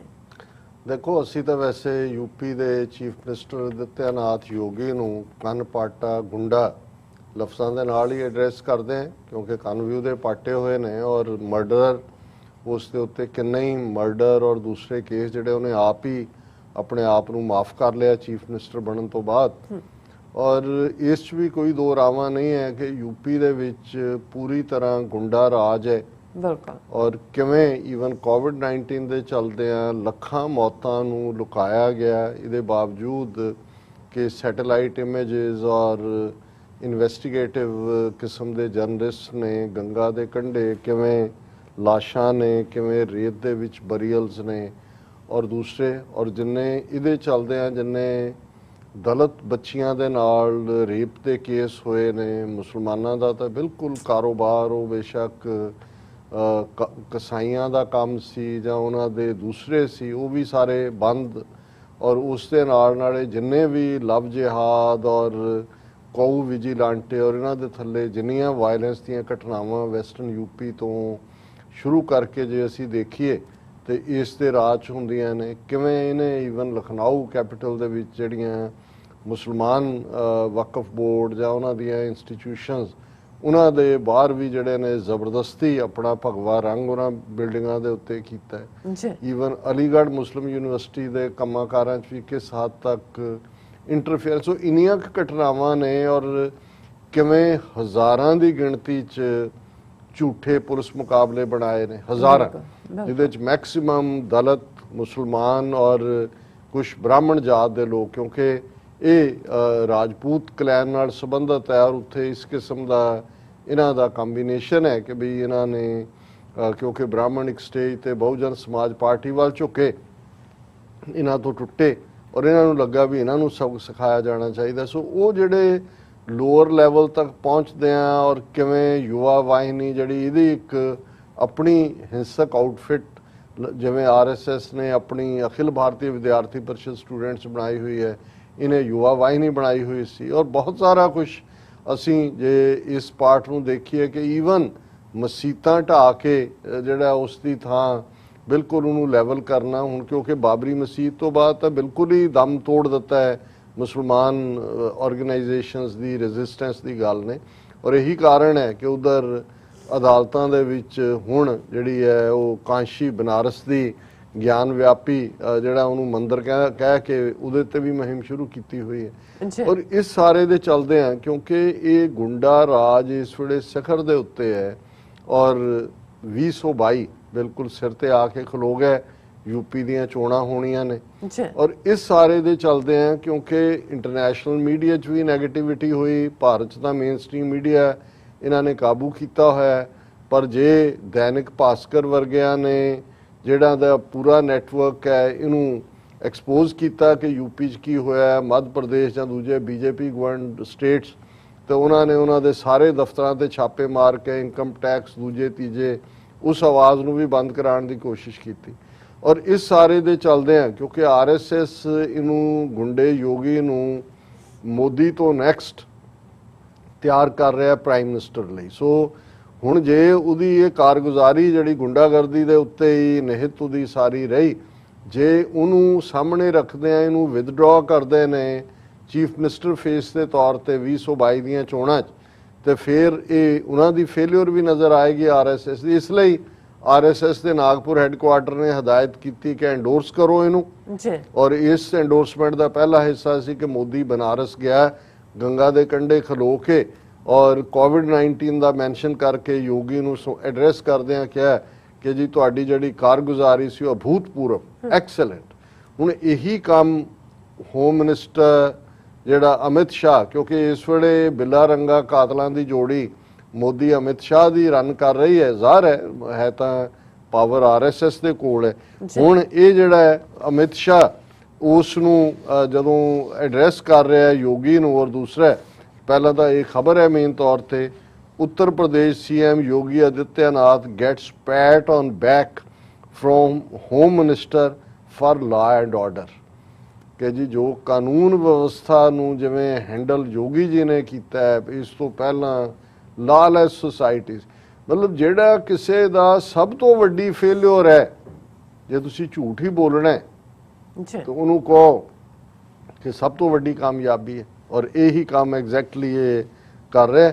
ਉਹਨੇ ਯੋਗੀ ਆਦਿੱਤਿਆਨਾਥ ਨੂੰ ਪ੍ਰੇਜ਼ ਕੀਤਾ ਔਰ ਉਹਨਾਂ ਨੇ ਕਿਹਾ ਕਿ ਤੁਹਾਨੂੰ ਮੈਂ ਟੌਪ ਸਪੌਟ ਦਿੰਦਾ ਲਾ ਐਂਡ ਆਰਡਰ ਹੈਂਡਲ ਕਰਨ ਦੇ ਵਿੱਚ, ਔਰ ਟਰਮਿੰਗ ਦਾ CM ਐਜ਼ ਯਸ਼ਸਵੀ glorious and successful, Shah credited him for effectively implementing development and welfare schemes in the state. Yashasvi ਹੁੰਦਾ, ਯਸ਼ ਕਹਿੰਦੇ ਨੇ ਐਡਮੀਰੇਸ਼ਨ, ਕਿ ਵੀ ਇਹਦੀ ਕਿਸਮਤ 'ਚ ਯਸ਼ ਲਿਖਿਆ ਹੋਇਆ ਕਿ ਇਹ ਇੰਨਾ ਜ਼ਬਰਦਸਤ ਹੈ ਔਰ ਸਫਲ ਜਿਹੜਾ ਹੈ। ਔਰ ਇਹ ਕਹਿ ਕੇ ਉਹਨੇ ਕਿਹਾ ਕਿ ਵੀ ਉਹਨਾਂ ਨੇ ਕਿ ਸਾਡੀ ਬੀਜੇਪੀ ਦੀ ਗਵਰਨਮੈਂਟ ਨੇ ਕੋਈ ਕਾਸਟ ਫੈਮਿਲੀ ਦੂਜੇ ਤੀਜੇ ਤੇ ਬੇਸ ਕੰਮ ਨਹੀਂ ਕੀਤਾ, ਉਹਨਾਂ ਨੇ ਲੋਕਾਂ ਦੇ ਲਈ ਕੰਮ ਕੀਤਾ। And I can say with pride that Yogi Adityanath and his team have taken UP to the top spot in terms of law and order. ਹੁਣ ਇਹ ਇੱਕ ਪਾਸੇ ਹੈ ਕਿ ਕਿਵੇਂ 2022 ਤੱਕ ਚੋਣਾਂ ਦੇ ਲੈਵਲ ਤੱਕ ਪਹੁੰਚਦੇ ਆ ਯੋਗੀ ਦੇ, ਜਦੋਂ ਹੁਣ ਮੋਦੀ ਔਰ ਅਮਿਤ ਸ਼ਾਹ, ਪਹਿਲਾਂ ਮੋਦੀ ਨੇ ਉਹਨੂੰ ਐਕਸਲੈਂਟ ਕਿਹਾ ਭੂਤਪੂਰਵ, ਹੁਣ ਉਹਨੇ ਕਿਹਾ ਕਿ ਜੀ ਇਹ ਯਸ਼ਸਵੀ ਔਰ ਸਫਲ। ਹੁਣ ਜੇ ਚੋਣਾਂ ਜਿੱਤਣੀਆਂ ਫਿਰ ਕੁਛ ਨਾ ਕੁਛ ਤਾਂ ਕਾਰਾ ਕਰਨ ਦੀ ਲੋੜ ਹੈ। ਔਰ ਉਹ ਇੱਕ ਖਬਰ ਜਿੱਤੇ ਕੱਲ ਸਾਡੇ ਜਿਹੜਾ ਸਾਡੇ ਦੋ ਪਾਕਿਸਤਾਨੀ ਵਿਊਅਰਸ ਨੇ ਸਾਨੂੰ ਲਿਖਿਆ ਸੀ ਵੀ ਇਸ 'ਤੇ ਅਸੀਂ ਗੱਲ ਕਰੀਏ। ਮੁਹੱਰਮ ਤੋਂ ਪਹਿਲਾਂ ਯੂਪੀ ਸਰਕਾਰ ਨੇ ਡਿਸਟ੍ਰਿਕਟ ਐਡਮਿਨਿਸਟ੍ਰੇਸ਼ਨ ਰਾਹੀਂ ਹਦਾਇਤਾਂ ਕੀਤੀਆਂ ਨੇ, ਔਰ ਹੁਣ ਕੀ ਹੈ ਉਹ ਇਹ ਦੇਖਦੇ ਨੇ ਕਿ ਵੀ ਯੂਪੀ ਦੇ ਵਿੱਚ 17-18% ਸੋਲਿਡ ਮੁਸਲਿਮ ਵੋਟ ਹੈ ਜੀ, ਔਰ ਜੋ ਕਰਤੂਤਾਂ ਇਹਨੇ ਕੀਤੀਆਂ ਨੇ ਯੋਗੀ ਨੇ, ਜ਼ਾਹਰ ਹੈ ਵੀ ਬੀਜੇਪੀ ਲਈ ਤਾਂ ਪਹਿਲਾਂ ਵੀ ਨਹੀਂ ਸੀ ਵੋਟ ਪਾਉਂਦੇ, ਪਰ ਜੇ ਕਿਸੇ ਨੇ ਪਾਈ ਵੀ ਹੋਏਗੀ ਡਿਵੈਲਪਮੈਂਟ ਦੇ ਨਾਂ ਥੱਲੇ, ਉਹ ਹੁਣ ਨਹੀਂ ਹੋਏਗਾ। ਸੋ ਉਹਨਾਂ ਨੇ ਇਹ ਦੇਖਿਆ ਕਿ ਵੀ ਜਿਵੇਂ ਇਹ ਪੰਜਾਬ 'ਚ ਜਿਵੇਂ ਅਸੀਂ ਕਿਹਾ ਵੀ ਇਹਨਾਂ ਨੇ ਰੈਂਟਾ ਸਿੱਖ ਲੱਭੇ ਨੇ ਔਰ ਕਿਵੇਂ ਦੇਖ ਰਹੇ ਨੇ ਕਿ ਪੰਜਾਬ ਦੇ ਵਿੱਚ ਕਿਵੇਂ ਵਿੱਚ ਵੜਨਾ, ਉੱਥੇ ਉਹਨਾਂ ਨੇ ਯੂਪੀ 'ਚ ਦੇਖਿਆ ਕਿ ਵੀ ਜੇ ਅਸੀਂ ਸ਼ੀਆ ਔਰ ਸੁੰਨੀ ਮੁਸਲਮਾਨਾਂ ਦੀ ਆਪਸ ਦੇ ਵਿੱਚ ਕਸ਼ੀਦਗੀ ਜਾਂ ਰਾਈਟਿੰਗ ਜਾਂ ਕੁਛ ਭਾਵੇਂ ਆਪਣੇ ਹੀ ਲੋਕ ਇਹਨਾਂ ਦੇ ਉਹ ਮੁਸਲਮਾਨਾਂ ਦਾ ਪਹਿਰਾਵਾ, ਜਿਵੇਂ ਹੁਣ ਪੱਗਾਂ ਬਣਾ ਕੇ ਸਿੱਖਾਂ ਤੋਂ ਬਕਵਾਸ ਕਰਵਾ ਰਹੇ ਹੁੰਦੇ ਨੇ ਮੁਸਲਮਾਨਾਂ ਦੇ ਖਿਲਾਫ, ਬਿਲਕੁਲ ਇਸ ਕਿਸਮ ਦਾ ਕਰੀਏ ਤਾਂ ਘੱਟੋ ਘੱਟ ਮੁਸਲਿਮ ਵੋਟ ਪੋਲਰਾਈਜ਼ ਹੋ ਜਾਏ, ਸਾਰੀ ਜਿਹੜੀ ਹੈ ਇਨ ਟੋਟੋ ਨਾ ਇੱਕ ਥਾਂ ਤੇ ਨਾ ਜਾਏ। ਕਿਉਂਕਿ ਜੇ ਮੁਸਲਮਾਨ ਵੋਟਰ, ਦਲਿਤ ਵੋਟਰ ਔਰ ਜਿਹੜੇ ਇਹਨਾਂ ਦੇ ਸਤੇ ਹੋਏ ਦੂਸਰੇ ਲੋਕ ਨੇ ਜਿਵੇਂ ਬ੍ਰਾਹਮਣ ਕਮਿਊਨਿਟੀ ਵੀ ਜੋ ਇੱਕ ਪਾਸੇ ਆਉਂਦੇ ਨੇ ਤਾਂ ਇਹ ਡਿਫੀਟ ਖਾ ਸਕਦਾ ਹੈ। ਸੋ ਉਹਨਾਂ ਨੇ ਜਿਹੜੀਆਂ ਗਾਈਡਲਾਈਨਸ ਦਿੱਤੀਆਂ ਉਹਦੇ 'ਚ ਇਹ ਪ੍ਰੈਜ਼ੈਂਟ ਕਰਨ ਦੀ ਕੋਸ਼ਿਸ਼ ਕੀਤੀ। ਮੈਂ ਹੁਣ ਡੀਟੇਲ ਤਾਂ ਮੇਰੇ ਕੋਲ ਨਹੀਂ ਹੈ ਵਕਤ ਡਿਸਕਸ ਕਰਨ ਦਾ। ਉਹਨਾਂ ਨੇ ਕਿਹਾ ਕਿ ਜੀ ਤੁਸੀਂ ਇਹ ਪਹਿਲਾਂ ਸ਼ੀਆ ਮੁਸਲਮਾਨਾਂ ਨੂੰ ਦੇ ਪ੍ਰਥਾਏ, ਇੱਕ ਤਾਂ ਕਿਹਾ ਜੀ ਤਾਜ਼ੀਏ ਔਰ ਦੂਸਰੇ ਉਹਨਾਂ ਦੀ ਤਾਂ ਬਿਲਕੁਲ ਇਜਾਜ਼ਤ ਨਹੀਂ ਹੋਏਗੀ। ਉਹ ਸਮਝ ਆ ਸਕਦਾ ਹੈ ਕਿਉਂਕਿ ਕੋਵਿਡ-19 ਡੈਲਟਾ ਵੇਰੀਐਂਟ ਦੇ ਚਲਦੇ ਆ ਜਿਹੜਾ ਉਸ ਦਾ ਸਪਰੈਡ ਹੋ ਰਿਹਾ, ਪਰ ਸਿੱਧੇ ਤੌਰ ਤੇ ਮਜ਼ਹਬੀ ਦਖਲਅੰਦਾਜ਼ੀ ਕਰਦੇ ਆ ਸ਼ੀਆ ਨੂੰ ਇਹ ਹਦਾਇਤ ਕੀਤੀ ਕਿ ਜੀ ਤੁਸੀਂ ਆਹ ਪਾਰਟ ਜਿਹੜਾ ਉਹ ਨਹੀਂ ਕਰਨਾ ਕਿਉਂਕਿ ਇਹਦੇ ਨਾਲ ਸੁੰਨੀ ਮੁਸਲਮਾਨ ਭੜਕਦੇ ਨੇ। ਔਰ ਫਿਰ ਉਹਨਾਂ ਨੇ ਕਿਹਾ ਜੀ ਕਿਉਂਕਿ ਤੁਹਾਡੇ ਇਹ ਕਰਨ ਨਾਲ ਫਿਰ ਸੁੰਨੀ ਮੁਸਲਮਾਨ ਆ ਜਿਹੜਾ ਫਲਾਣੇ ਖਲੀਫੇ ਜਾਂ ਫਲਾਣੇ ਦਾ ਨਾਂ ਲਿਖ ਕੇ ਸ਼ੀਆਂ ਦੇ ਖਿਲਾਫ ਕਹਿੰਦੇ ਨੇ ਔਰ ਇਸ ਤਰੀਕੇ ਨਾਲ ਦੋਨਾਂ ਫਿਰਕਿਆਂ ਦੇ ਵਿੱਚ ਦੰਗੇ ਭੜਕਦੇ ਨੇ। ਔਰ ਇਸ ਲਈ ਅਸੀਂ ਤੁਹਾਨੂੰ ਇਹ ਹਦਾਇਤ ਕਰਦੇ ਹਾਂ ਕਿ ਤੁਸੀਂ ਆਹ ਵਾਲਾ ਪਾਰਟ ਜਿਹੜਾ ਉਹਦੇ ਤੇ ਨਹੀਂ ਲਿਖਣਾ, ਨਹੀਂ ਦੁਹਰਾਉਣਾ, ਜਾਂ ਪਤੰਗ ਦੇ ਉੱਤੇ ਜਾਂ ਐਨੀਮਲਸ ਦੇ ਉੱਤੇ ਜਾਂ ਦੂਸਰੇ ਮਤਲਬ ਇਹ ਦੱਸਣ ਦਾ ਕਿ ਉਹਨਾਂ ਹਾਲਾਂ ਇਹਦੇ 'ਚ ਕੋਈ ਦੋ ਰਾਵਾਂ ਨਹੀਂ ਨੇ। ਜਿਵੇਂ ਲਖਨਊ ਹੈ, ਲਖਨਊ 'ਚ ਮੈਜੋਰਟੀ ਸ਼ੀਆ ਨੇ, ਜਦੋਂ ਤਾਜ਼ੀਆ ਨਹੀਂ ਨਿਕਲ, ਇਹ ਤਾਂ ਹੁੰਦਾ ਹੈ ਕਿ ਵੀ ਤਾਜ਼ੀਆ ਨਿਕਲਦਾ ਹੈ ਰਾਹ ਦੇ ਵਿੱਚ ਕੋਈ ਹਿੰਦੂ ਕਰਾਊਡ ਜਾਂ ਕੋਈ ਵਿੱਚ ਮੰਦਰ ਆਉਂਦਾ ਹੈ ਉਹ ਅੱਗੋਂ ਗੜਬੜ ਕਰ ਦਿੰਦਾ ਸੀ। ਪਰ ਹੁਣ ਜਦੋਂ ਕੋਈ ਨਿਕਲ ਹੀ ਨਹੀਂ ਰਿਹਾ ਤੇ ਮੁਸਲਮਾਨਾਂ ਦਾ ਮੁਸਲਮਾਨਾਂ ਨਾਲ ਫਸਾਦ ਤਾਂ ਦੂਰ ਦੀ ਗੱਲ, ਵੈਸੇ ਹੀ ਕੋਈ ਫਸਾਦ ਦਾ ਚਾਂਸ ਨਹੀਂ। ਪਰ ਇਹ ਆਲਰੇਡੀ ਇਸ ਕਿਸਮ ਦੇ ਨਾਲ ਉਹ ਲਾਈਨ ਖਿੱਚ ਰਹੇ ਨੇ ਤਾਂ ਕਿ ਕੱਲ ਨੂੰ ਜਦੋਂ ਸੁੰਨੀ ਔਰ ਸ਼ੀਆਂ ਦੇ ਵਿੱਚ ਇਹਨਾਂ ਦੇ ਆਪਣੇ ਗੁੰਡਿਆਂ ਨੇ ਹੀ ਭੇਸ ਬਦਲ ਕੇ ਵਾਇਲੈਂਸ ਕਰਵਾਣੀ ਹੈ ਤਾਂ ਉਹਨਾਂ ਨੇ ਕਹਿਣਾ ਦੇਖੋ ਜੀ ਅਸੀਂ ਤਾਂ ਪਹਿਲਾਂ ਵੀ ਹਦਾਇਤਾਂ ਦਿੱਤੀਆਂ ਸੀ। ਹਾਲਾਂ ਉਹਨਾਂ ਦੇ ਸਾਰੇ ਸ਼ੀਆ ਜਿਹੜੇ ਉਹਨਾਂ ਦੇ ਮੌਲਾਣੇ ਨੇ ਔਰ ਉਹਨਾਂ ਦੇ ਰਿਲੀਜੀਅਸ ਸੈਮੀਨਰੀਜ਼ ਨੇ, ਕਿਉਂਕਿ ਅਸੀਂ ਬਰੇਲਵੀ ਔਰ ਦਿਓਬੰਦੀ ਦੋਵੇਂ ਉਹਨਾਂ ਦੀਆਂ ਸਟੇਟਮੈਂਟਸ ਵੀ ਆਈਆਂ ਕਿ ਬਈ ਇਹ ਬੜੀ ਖਤਰਨਾਕ ਖੇਡ ਹੈ ਔਰ ਇਹਦੇ 'ਚ ਮੁਸਲਮਾਨ ਨਾ ਫਸਣ। ਔਰ ਸਰਕਾਰ ਨੂੰ ਵੀ ਉਹਨਾਂ ਨੇ ਵਾਰਨਿੰਗ ਦਿੱਤੀ ਹੈ ਕਿ ਇਹ ਹਦਾਇਤਾਂ ਵਾਪਸ ਲਓ।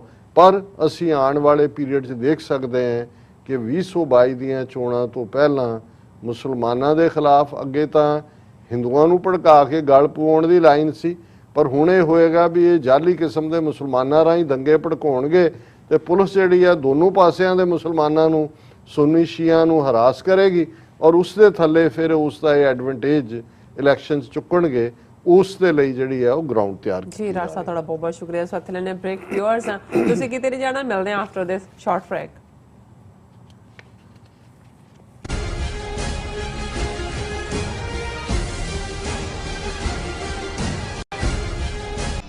ਕਦੋਂ ਤੱਕ, ਹਾਂ ਕਦੋਂ ਤੱਕ ਅਸੀਂ ਭਾਰਤ ਅਤੇ ਦੁਨੀਆ ਭਰ ਦੇ ਵਿੱਚ ਵਸਦੇ ਸਿੱਖਾਂ ਦੇ ਮਸਲਿਆਂ ਤੇ ਭਾਰਤੀ ਚੈਨਲਾਂ ਦਾ ਝੂਠਾ ਪ੍ਰੋਪੇਗੈਂਡਾ ਬਰਦਾਸ਼ਤ ਕਰਦੇ ਰਹਾਂਗੇ।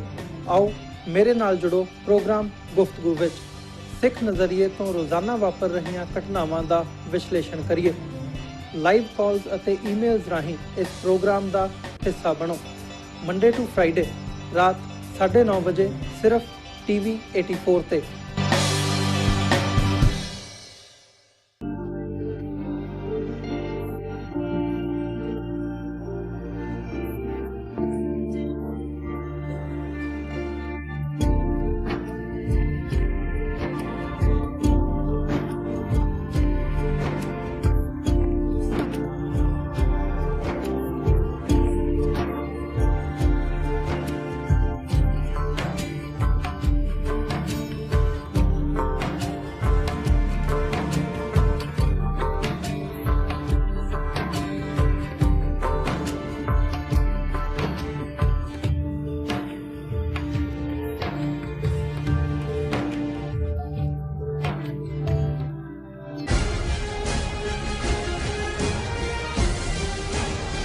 ਦਰਸ਼ਕੋ ਬ੍ਰੇਕ ਤੋਂ ਬਾਅਦ ਤੁਹਾਡਾ ਸਭ ਦਾ ਭਰਪੂਰ ਸਵਾਗਤ ਹੈ। ਵਿਊਅਰਸ ਐਂਡ ਵਾਲੇ ਸੈਕਸ਼ਨ ਦੇ ਵਿੱਚ ਆਪਾਂ ਗੱਲਬਾਤ ਕਰਨ ਜਾ ਰਹੇ ਹਾਂ ਕਿ ਭਾਰਤ ਸਰਕਾਰ ਦੇ ਸਟੇਟ ਹੋਮ ਮਿਨਿਸਟਰ ਦਾ ਕਹਿਣਾ ਹੈ ਕਿ ਪਾਕਿਸਤਾਨ ਵੱਲੋਂ ਕੋਵਿਡ ਕਰਕੇ ਕਰਤਾਰਪੁਰ ਸਾਹਿਬ ਦਾ ਜਿਹੜੇ ਲਾਂਘੇ ਤੇ ਪਾਬੰਦੀ ਲਗਾਈ ਗਈ ਹੈ, ਪਰ ਪਾਕਿਸਤਾਨ ਦਾ ਕਹਿਣਾ ਹੈ ਕਿ ਸਾਡੇ ਵੱਲੋਂ ਪੂਰੀ ਖੋਲ੍ਹ ਹੈ। ਸੋ ਹਕੀਕਤ ਕੀ ਹੈ, ਇਸ ਬਾਰੇ ਆਪਾਂ ਗੱਲਬਾਤ ਕਰਨ ਜਾ ਰਹੇ ਹਾਂ ਔਰ ਨਾਲ ਹੀ ਗੁਰਬਾਣੀ ਵਿਚਾਰਾਂ ਦੀ ਸਾਂਝ ਵੀ ਤੁਹਾਡੇ ਨਾਲ ਪਾਈ ਜਾਏਗੀ। ਸੋ ਅਸੀਂ ਚਾਹਾਂਗੇ ਕਿ ਤੁਸੀਂ ਇਸੇ ਤਰ੍ਹਾਂ ਬਣੇ ਰਹਿਣਾ। ਦੇਖਣ ਸੁਣਨ ਲਿਖਣ ਲਈ ਤੁਹਾਡਾ ਸਭ ਦਾ ਬਹੁਤ ਬਹੁਤ ਸ਼ੁਕਰੀਆ। ਜੀ ਡਾਕਟਰ ਸਾਹਿਬ ਕੀ ਵਿਚਾਰਾਂ ਨੇ? ਦੇਖੋ ਫਾਈਨਲੀ ਕਿਉਂਕਿ ਇਹ ਰਿਪੀਟਡਲੀ ਪਾਕਿਸਤਾਨ ਸਿੱਖ ਗੁਰਦੁਆਰਾ ਪ੍ਰਬੰਧਕ ਕਮੇਟੀ ਵੱਲੋਂ ਵੀ ਕਿਹਾ ਜਾ ਰਿਹਾ ਸੀ, ਫਿਰ ਐਕਟਿੰਗ ਜਥੇਦਾਰ ਅਕਾਲ ਤਖਤ ਗਿਆਨੀ ਹਰਪ੍ਰੀਤ ਸਿੰਘ ਨੇ 2 ਵਾਰ ਆਪਣੀਆਂ ਪ੍ਰੈਸ ਕਾਨਫਰੰਸਿਸ 'ਚ ਕਿਹਾ ਕਿ ਭਾਈ ਪਾਕਿਸਤਾਨ ਗਵਰਨਮੈਂਟ ਦਾ ਕਰਤਾਰਪੁਰ ਸਾਹਿਬ ਦਾ ਲਾਂਘਾ ਕੋਰੀਡੋਰ ਉਸ ਦੀ ਨੂੰ ਖੋਲ੍ਹ ਦਿੱਤਾ ਉਹਨਾਂ ਨੇ ਵੀ ਇੰਡੀਆ ਅਲਾਓ ਕਰੇ ਜਾਣ ਲਈ। ਈਵਨ SGPC ਦੀ ਪ੍ਰੈਜ਼ੀਡੈਂਟ ਬੀਬੀ ਜਗੀਰ ਕੌਰ ਨੇ ਇਸ ਦੇ ਉੱਤੇ ਮੰਗ ਕੀਤੀ, ਲੇਕਿਨ ਭਾਰਤ ਸਰਕਾਰ ਜਿਹੜੀ ਹੈ ਉਹ ਬਿਲਕੁਲ ਸੁਨਵੱਟਾ ਬਣੀ ਹੋਈ ਸੀ। ਹੁਣ ਕਿਉਂਕਿ ਅੰਮ੍ਰਿਤਸਰ ਦਾ ਜਿਹੜਾ MP ਹੈ ਔਜਲਾ, ਉਹਦਾ ਨਾਂ ਹੈ ਗੁਰਜੀਤ ਸਿੰਘ ਔਜਲਾ, ਉਹ ਜਦੋਂ ਕਰਤਾਰਪੁਰ ਸਾਹਿਬ ਕੋਰੀਡੋਰ ਖੁੱਲ੍ਹਿਆ 9 ਨਵੰਬਰ 2019 ਨੂੰ, ਉਸ ਦੇ ਵਿੱਚ ਉਹ ਅੰਮ੍ਰਿਤਸਰ ਦੀ ਸ਼ਹਿਰ ਦੀ ਮਿੱਟੀ ਔਰ ਦਰਬਾਰ ਸਾਹਿਬ ਦਾ ਜਲ ਉਹ ਵੀ ਲੈ ਕੇ ਗਿਆ ਔਰ ਜ਼ਾਹਰ ਹੈ ਕਿ ਭਾਈ ਜਿਹੜੇ ਉੱਥੇ ਧਾਰਮਿਕ ਬਿਰਤੀ ਵਾਲੇ ਲੋਕ ਨੇ ਉਹਨਾਂ ਨੂੰ ਵੀ ਉਹਨਾਂ ਨੇ ਸੈਟੀਸਫਾਈ ਕਰਨਾ ਹੁੰਦਾ ਹੈ। ਹੁਣ ਉਹ ਅਮਰਜੀਤ ਨੇ, ਮਿਸਟਰ ਔਜਲਾ ਨੇ, ਗੁਰਜੀਤ ਸਿੰਘ ਔਜਲਾ ਨੇ ਪਾਰਲੀਮੈਂਟ ਦੇ ਵਿੱਚ ਕੱਲ ਸਵਾਲ ਪੁੱਛਿਆ, ਜਿਹੜਾ ਮਿਨਿਸਟਰ ਆਫ ਸਟੇਟ, ਕਿਉਂਕਿ ਇੱਕ ਹੋਮ ਮਿਨਿਸਟਰ ਹੈ ਜਿਵੇਂ ਅਮਿਤ ਸ਼ਾਹ ਹੈ ਔਰ ਇੱਕ ਮਿਨਿਸਟਰ ਆਫ ਸਟੇਟ ਹੈ ਹੋਮ ਅਫੇਅਰਸ ਦਾ, ਔਰ ਉਸ ਦਾ ਨਾਂ ਹੈ ਨਿਤਿਆਨੰਦ ਰਾਏ। ਉਹਨੇ ਪਾਰਲੀਮੈਂਟ 'ਚ ਪੁੱਛਿਆ ਕਿ ਭਾਈ ਪਾਕਿਸਤਾਨ ਗਵਰਨਮੈਂਟ ਤਾਂ ਜਿਹੜੀ ਹੈ ਉਹ ਅਲਾਓ ਕਰ ਰਹੀ ਹੈ, ਤੁਸੀਂ ਕਿਉਂ ਨਹੀਂ ਜਥਿਆਂ ਨੂੰ ਵੀ ਨੈਸੈਸਰੀ ਪ੍ਰੀਕਾਸ਼ਨ ਜੋ ਕੋਵਿਡ-19 ਦੇ ਨੇ, ਔਰ ਕਿਵੇਂ ਸਰਾਸਰ ਪਾਰਲੀਮੈਂਟ 'ਚ ਖਲੋ ਕੇ ਉਹ ਝੂਠ ਬੋਲ ਰਿਹਾ ਹੈ। ਉਹ ਮਿਨਿਸਟਰ ਕਹਿ ਰਿਹਾ ਨਿਤਿਆਨੰਦ ਰਾਏ, the movement of pilgrims through Kartarpur corridor was suspended in March 2020 due to COVID-19 pandemic. Pakistan not allowing anyone to travel through Kartarpur corridor due to pandemic. ਕਿ ਜੀ ਪਾਕਿਸਤਾਨ ਅਲਾਉ ਨਹੀਂ ਕਰ ਰਿਹਾ, ਉਹ ਇਹ ਕਹਿਣਾ ਚਾਹੁੰਦਾ ਜੀ ਇਹ ਸਾਡਾ ਨਹੀਂ ਹੈ। ਹਾਲਾਂ ਹੁਣ ਤੁਸੀਂ ਦੇਖੋ ਵੀ ਝੂਠ, ਜੇ ਅਸੀਂ ਯੋਗੀ ਦੇ ਹਵਾਲੇ ਨਾਲ ਪਿਛਲੇ ਸੈਗਮੈਂਟ 'ਚ ਗੱਲ ਕੀਤੀ ਕਿ ਕੋਵਿਡ-19 'ਚ ਲੱਖਾਂ ਲੋਕ ਇਕੱਲੇ UP 'ਚ ਮਰਦੇ ਨੇ ਮਿਸਮੈਨੇਜਮੈਂਟ ਕਰਕੇ, ਤੇ ਮੋਦੀ ਖਲੋ ਕੇ ਜਿਹੜਾ ਬਨਾਰਸ 'ਚ ਕਹਿ ਰਿਹਾ ਕਿ ਐਕਸੈਲੈਂਟ ਆ, ਭੂਤਪੂਰਵ ਕੰਮ, ਲਾਅ ਐਂਡ ਆਰਡਰ ਬਿਲਕੁਲ ਉਹਦਾ ਜਿਹੜਾ ਉਹ ਜਨਾਜ਼ਾ ਨਿਕਲਿਆ ਹੋਇਆ UP 'ਚ, ਔਰ ਅਮਿਤ ਸ਼ਾਹ ਕਹਿ ਰਿਹਾ ਉਹਨੂੰ ਕਿ ਜੀ ਐਸਾ ਯਸ਼ ਖੱਟਿਆ ਇਹਨੇ ਇੰਨੀ ਔਰ ਇੰਨਾ ਕਾਮਯਾਬ ਕਿ top spot law and order India ਦੇ ਵਿੱਚ ਆਦਿੱਤਿਆਨਾਥ ਯੋਗੀ ਦਾ। ਹੁਣ ਇਹੀ ਗੱਲ ਕਿ ਵੀ ਜੇ ਅਕਾਲ ਤਖਤ ਦਾ ਜਥੇਦਾਰ, ਸ਼੍ਰੋਮਣੀ ਕਮੇਟੀ ਪ੍ਰੈਜ਼ੀਡੈਂਟ, ਉਹਨਾਂ ਸਾਰਿਆਂ ਦੀ, ਔਰ ਰਿਪੀਟਡਲੀ ਇਹ ਸਾਹਮਣੇ ਹੈ ਕਿ ਇੰਡੀਅਨ ਗਵਰਨਮੈਂਟ ਬਾਕੀ ਸਭ ਖੋਲ ਦਿੱਤਾ ਉਹਨਾਂ ਨੇ, ਮੰਦਿਰ ਖੋਲ ਦਿੱਤੇ, ਉਹਨਾਂ ਦੀਆਂ ਯਾਤਰਾਵਾਂ ਦੂਜੀਆਂ। ਹੁਣ ਜੇ ਤੁਸੀਂ ਝੂਠ ਹੀ ਬੋਲਣਾ ਤੇ ਉੱਥੇ ਖਲੋ ਕੇ ਕਹਿ ਰਹੇ ਦੇਖੋ ਜੀ ਅਸੀਂ ਤਾਂ ਮੰਨਦੇ ਹਾਂ, ਪਰ ਕਿਉਂਕਿ ਪਾਕਿਸਤਾਨ ਗਵਰਨਮੈਂਟ ਨੇ ਪਾਬੰਦੀਆਂ ਲਾਈਆਂ ਹੋਈਆਂ। ਔਰ ਹੁਣ ਇਸ ਸਾਰੇ ਦੇ ਤੁਸੀਂ ਕਰ ਤਾਂ ਨਹੀਂ ਸਕਦੇ ਕੁਝ ਵੀ, ਹੈ ਤਾਂ ਇਹ ਅਲਟੀਮੇਟਲੀ ਹੱਲ ਤਾਂ ਇਹਦਾ ਉਹੀ ਹੈ ਕਿ ਵੀ ਇਹ ਗੱਲ ਰਿਪੀਟਡਲੀ ਸਿੱਖਾਂ ਦੇ ਜ਼ਖਮਾਂ ਦੇ ਉੱਤੇ ਲੂਣ ਭੁੱਕਣ ਦੇ ਬਰਾਬਰ ਹੈ। ਮਜ਼ਹਬੀ ਤੌਰ ਤੇ ਸਾਡਾ ਮੱਕਾ, ਸਾਡਾ ਮਦੀਨਾ, ਨਨਕਾਣਾ ਸਾਹਿਬ ਔਰ ਕਰਤਾਰਪੁਰ ਸਾਹਿਬ ਸਾਡੇ ਲਈ ਉਹੀ ਰੁਤਬਾ ਰੱਖਦੇ ਨੇ ਜੋ ਡਿਵਾਊਟ ਮੁਸਲਮਾਨਾਂ ਦੇ ਲਈ ਮੱਕਾ ਮਦੀਨਾ ਰੱਖਦੇ ਨੇ। ਔਰ ਜੇ 9 ਨਵੰਬਰ 2019 ਨੂੰ ਲਗਭਗ 70 ਸਾਲ ਤੋਂ ਜਿਹੜੀ ਅਰਦਾਸ ਸਿੱਖ ਕਰਦੇ ਸੀ ਕਰਤਾਰਪੁਰ ਸਾਹਿਬ ਦੇ ਖੁੱਲ੍ਹੇ ਦਰਸ਼ਨ ਦੀਦਾਰ ਸੇਵਾ ਸੰਭਾਲ ਦੀ, ਉਹ ਅਰਦਾਸ ਪੂਰੀ ਹੁੰਦੀ ਹੈ thanks to prime minister Imran Khan, thanks to general Bajwa, ਔਰ ਜਥੇ ਜਾਣੇ ਸ਼ੁਰੂ ਹੁੰਦੇ ਨੇ। ਔਰ ਇਹਨਾਂ ਨੂੰ ਔਰ ਫਰਵਰੀ ਮਾਰਚ ਤੱਕ ਪਹੁੰਚਦੇ ਨੇ, ਬੰਦ ਕਰ ਦਿੰਦੇ ਨੇ ਕਿਉਂਕਿ ਜਿਹੜੇ ਇਸ ਪੀਰੀਅਡ ਦੇ ਵਿੱਚ 70,000 ਤੋਂ ਜ਼ਿਆਦਾ ਭਾਰਤੀ ਸਾਈਡ ਤੋਂ ਸਿੱਖ ਗਏ। ਜੇ ਤੁਸੀਂ ਅੱਜ ਵੀ ਉਹਨਾਂ ਦੀਆਂ ਵੀਡੀਓਜ਼ YouTube ਤੇ ਦੂਸਰੇ ਦੇਖੋ ਤੇ ਉਹਨਾਂ ਨੇ ਕਿਹਾ ਜੀ ਇੰਨੀ ਮੁਹੱਬਤ, ਇੰਨੀ ਆਪਣਤ ਸਾਡੇ ਅੰਦਰ, ਸਾਨੂੰ ਕਿਵੇਂ ਨਾ ਪੱਖੀ ਪ੍ਰਚਾਰ ਕੀਤਾ ਗਿਆ ਸੀ। ਡਾਇਸਪੋਰਾ ਸਿੱਖ ਤਾਂ ਪਹਿਲਾਂ ਹੀ ਉਹ ਸਮਝਦੇ ਨੇ ਕਿ ਭਾਈ ਪਾਕਿਸਤਾਨ ਜਾਂ ਉਹਨਾਂ ਦੇ ਲੋਕਾਂ ਦੇ ਵਿੱਚ ਕਿੰਨੀ ਮੁਹੱਬਤ ਹੈ। ਔਰ ਈਵਨ ਮੈਂ ਕੱਲ ਸਾਡੇ ਇੱਕ ਵਿਊਅਰ ਨੇ ਲਿਖਿਆ ਹੋਇਆ ਹੈ ਕਿ ਜੀ ਮੈਂ ਤੁਹਾਡਾ ਸ਼ੁਕਰੀਆ ਅਦਾ ਕਰਦਾ ਵੀ ਤੁਸੀਂ ਮੇਰੀਆਂ ਅੱਖਾਂ ਖੋਲੀਆਂ ਕਿ ਸਿੱਖਾਂ ਔਰ ਮੁਸਲਮਾਨਾਂ ਦੀ ਕਿੰਨੀ ਸਾਂਝ। ਔਰ ਉਹਨੇ ਕਿਹਾ ਜੀ ਮੈਂ ਪਾਕਿਸਤਾਨ ਜਾ ਕੇ, ਮੈਂ ਨਨਕਾਣਾ ਸਾਹਿਬ ਜਾ ਕੇ ਆਪਣਾ ਰਿਸਪੈਕਟ ਪੇ ਕਰਕੇ ਆਇਆ। ਸੋ ਜ਼ਾਹਿਰ ਹੈ ਵੀ ਜਿਹੜੀ ਇਹਨਾਂ ਨੂੰ ਤਕਲੀਫ ਹੈ ਸਭ ਤੋਂ ਵੱਡੀ ਉਹ ਇਹੀ ਹੈ ਕਿ ਭਾਈ ਇਹ ਜਿਹੜੀ ਦੋ ਕੌਮਾਂ ਦੀ ਸਾਂਝ ਅੱਗੇ ਨਾ ਵਧੇ। ਉਹ ਜੇ ਕੁਝ ਮਹੀਨਿਆਂ 'ਚ ਇਹਨਾਂ ਨੇ ਦੇਖ ਲਿਆ ਵੀ ਇਹ ਤਾਂ ਜੋ ਅਸੀਂ ਨਫ਼ਰਤ ਵਿੱਚ ਹੀ ਹੈ ਇਹ ਤਾਂ ਸਾਰੀ ਚੱਕੀ ਗਈ। ਔਰ ਅਸੀਂ ਸਮਝਦੇ ਹਾਂ ਕਿ ਆਉਣ ਵਾਲੇ ਪੀਰੀਅਡ 'ਚ ਪਾਕਿਸਤਾਨ ਗਵਰਨਮੈਂਟ ਇਸ ਪੱਖੋਂ ਬਿਲਕੁਲ ਜਿਹੜਾ ਉਹ ਕਲੀਅਰ ਲਫ਼ਜ਼ਾਂ ਦੇ ਵਿੱਚ ਆਪਣੇ ਉਹਨਾਂ ਦੀ ਫੋਰਨ ਮਿਨਿਸਟਰੀ ਵੀ ਔਰ ਉਹਨਾਂ ਦਾ ਡਿਪਾਰਟਮੈਂਟ ਜਿਹੜਾ ਇਹਦੇ ਨਾਲ ਵੈਕਿਊਸ ਟਰਸਟ ਪ੍ਰਾਪਰਟੀ ਬੋਰਡ ਹੈ ਉਹ ਡਿਕਲੇਅਰ ਕਰੇ ਕਿ ਇਹ ਬਿਲਕੁਲ ਝੂਠ ਬੋਲਦੇ ਨੇ। ਔਰ ਪਾਕਿਸਤਾਨ ਵੈਲਕਮ ਕਰਦਾ ਹੈ ਕਿ ਭਾਈ ਜਿਹੜੀਆਂ ਜ਼ਰੂਰੀ ਪ੍ਰੋਟੋਕੋਲ ਹੈ ਉਹ ਸਾਰੇ ਦਾ ਮੈਡੀਕਲ, ਉਹ ਸਾਰੇ ਨੂੰ properly vaccinated, proper mask, proper distancing, ਉਹਦੇ ਨਾਲ ਜਿਹੜਾ ਅਸੀਂ ਵੈਲਕਮ ਕਰਦੇ ਹਾਂ। ਹੁਣ ਇਹਨਾਂ ਨੇ ਤਾਂ ਇੱਕ ਸਫੇਦ ਝੂਠ ਜਿਹੜਾ ਉਹ ਪਾਰਲੀਮੈਂਟ ਦੇ ਵਿੱਚ ਖਲੋ ਕੇ ਬੋਲਿਆ ਜੀ।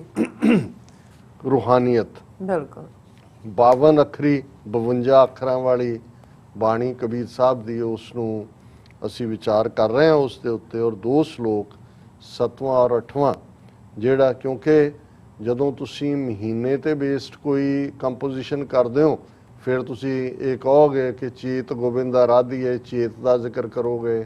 ਵਿਸਾਖ ਧੀਰਨ ਕਿਉਂ, ਵਿਸਾਖ ਮਹੀਨਾ ਉਸ ਦੇ ਲਈ। ਹੁਣ ਕਿਉਂਕਿ ਇਹ ਜਿਹੜੀ 52 ਅੱਖਰੀ ਹੈ ਉਵੇਂ ਦਾ ਵਰਨੈਕੂਲਰ ਐਗਜ਼ੈਕਟ ਜਿਵੇਂ ਅੱਜ ਅਸੀਂ ਊੜਾ ਐੜਾ ਈੜੀ ਸਸਾ ਹਾਹਾ ਨਾਲ ਪੰਜਾਬੀ ਵਰਨਮਾਲਾ ਜਿਹੜੀ ਹੈ ਉਹ ਦੁਹਰਾਉਂਦੇ ਆ, ਐਲਫਾਬੈਟ ਨਾਟ ਵਰਨੈਕੂਲਰ, ਐਲਫਾਬੈਟ ਉਵੇਂ ਨਹੀਂ ਹੈ ਉਸ ਦੇ ਵਿੱਚ ਲਫ਼ਜ਼ ਜਿਵੇਂ। ਲੇਕਿਨ ਜਿਵੇਂ ਜਿਵੇਂ ਉਸ ਪੀਰੀਅਡ ਸੀ ਉਹ ਉਹਨਾਂ ਨੇ ਲਫ਼ਜ਼ ਇਸਤੇਮਾਲ ਕੀਤੇ।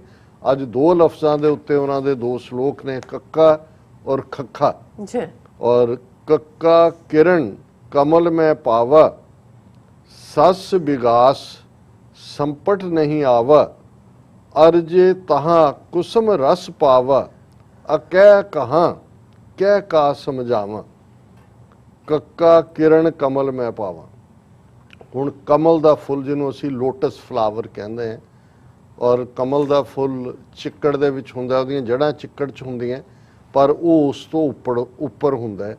ਔਰ ਉਹ ਖਿੜਦਾ ਉਦੋਂ ਹੀ ਹੈ, ਉਹ ਆਪਣੀਆਂ ਜਦੋਂ ਸੂਰਜ ਛੁਪ ਜਾਂਦਾ ਹੈ ਉਹਦੀਆਂ ਪੈਟਲਸ ਜਾਂ ਜਿਹਨੂੰ ਅਸੀਂ ਪੰਖੜੀਆਂ ਕਹਿੰਦੇ ਹਾਂ ਉਹ ਬੰਦ ਹੋ ਜਾਂਦੀਆਂ ਤੇ ਖੁੱਲ੍ਹਦਾ ਉਹ ਜਿਉਂ-ਜਿਉਂ ਸੂਰਜ ਦੀ ਰੌਸ਼ਨੀ ਆਉਂਦੀ ਹੈ। ਜਿਵੇਂ ਧਰਤੀ ਦੇ ਉੱਤੇ ਸੂਰਜਮੁਖੀ ਦਾ ਜ਼ਿਕਰ ਹੁੰਦਾ ਹੈ ਕਿ ਸੂਰਜ ਦੇ ਨਾਲ ਉਹ ਖੁੱਲ੍ਹਦਾ, ਇਵੇਂ ਹੀ ਕਮਲ ਦਾ ਫੁੱਲ ਜਿਹੜਾ ਹੈ, ਕੱਕਾ ਕਿਰਨ ਕਮਲ ਮੈਂ ਪਾਵਾ।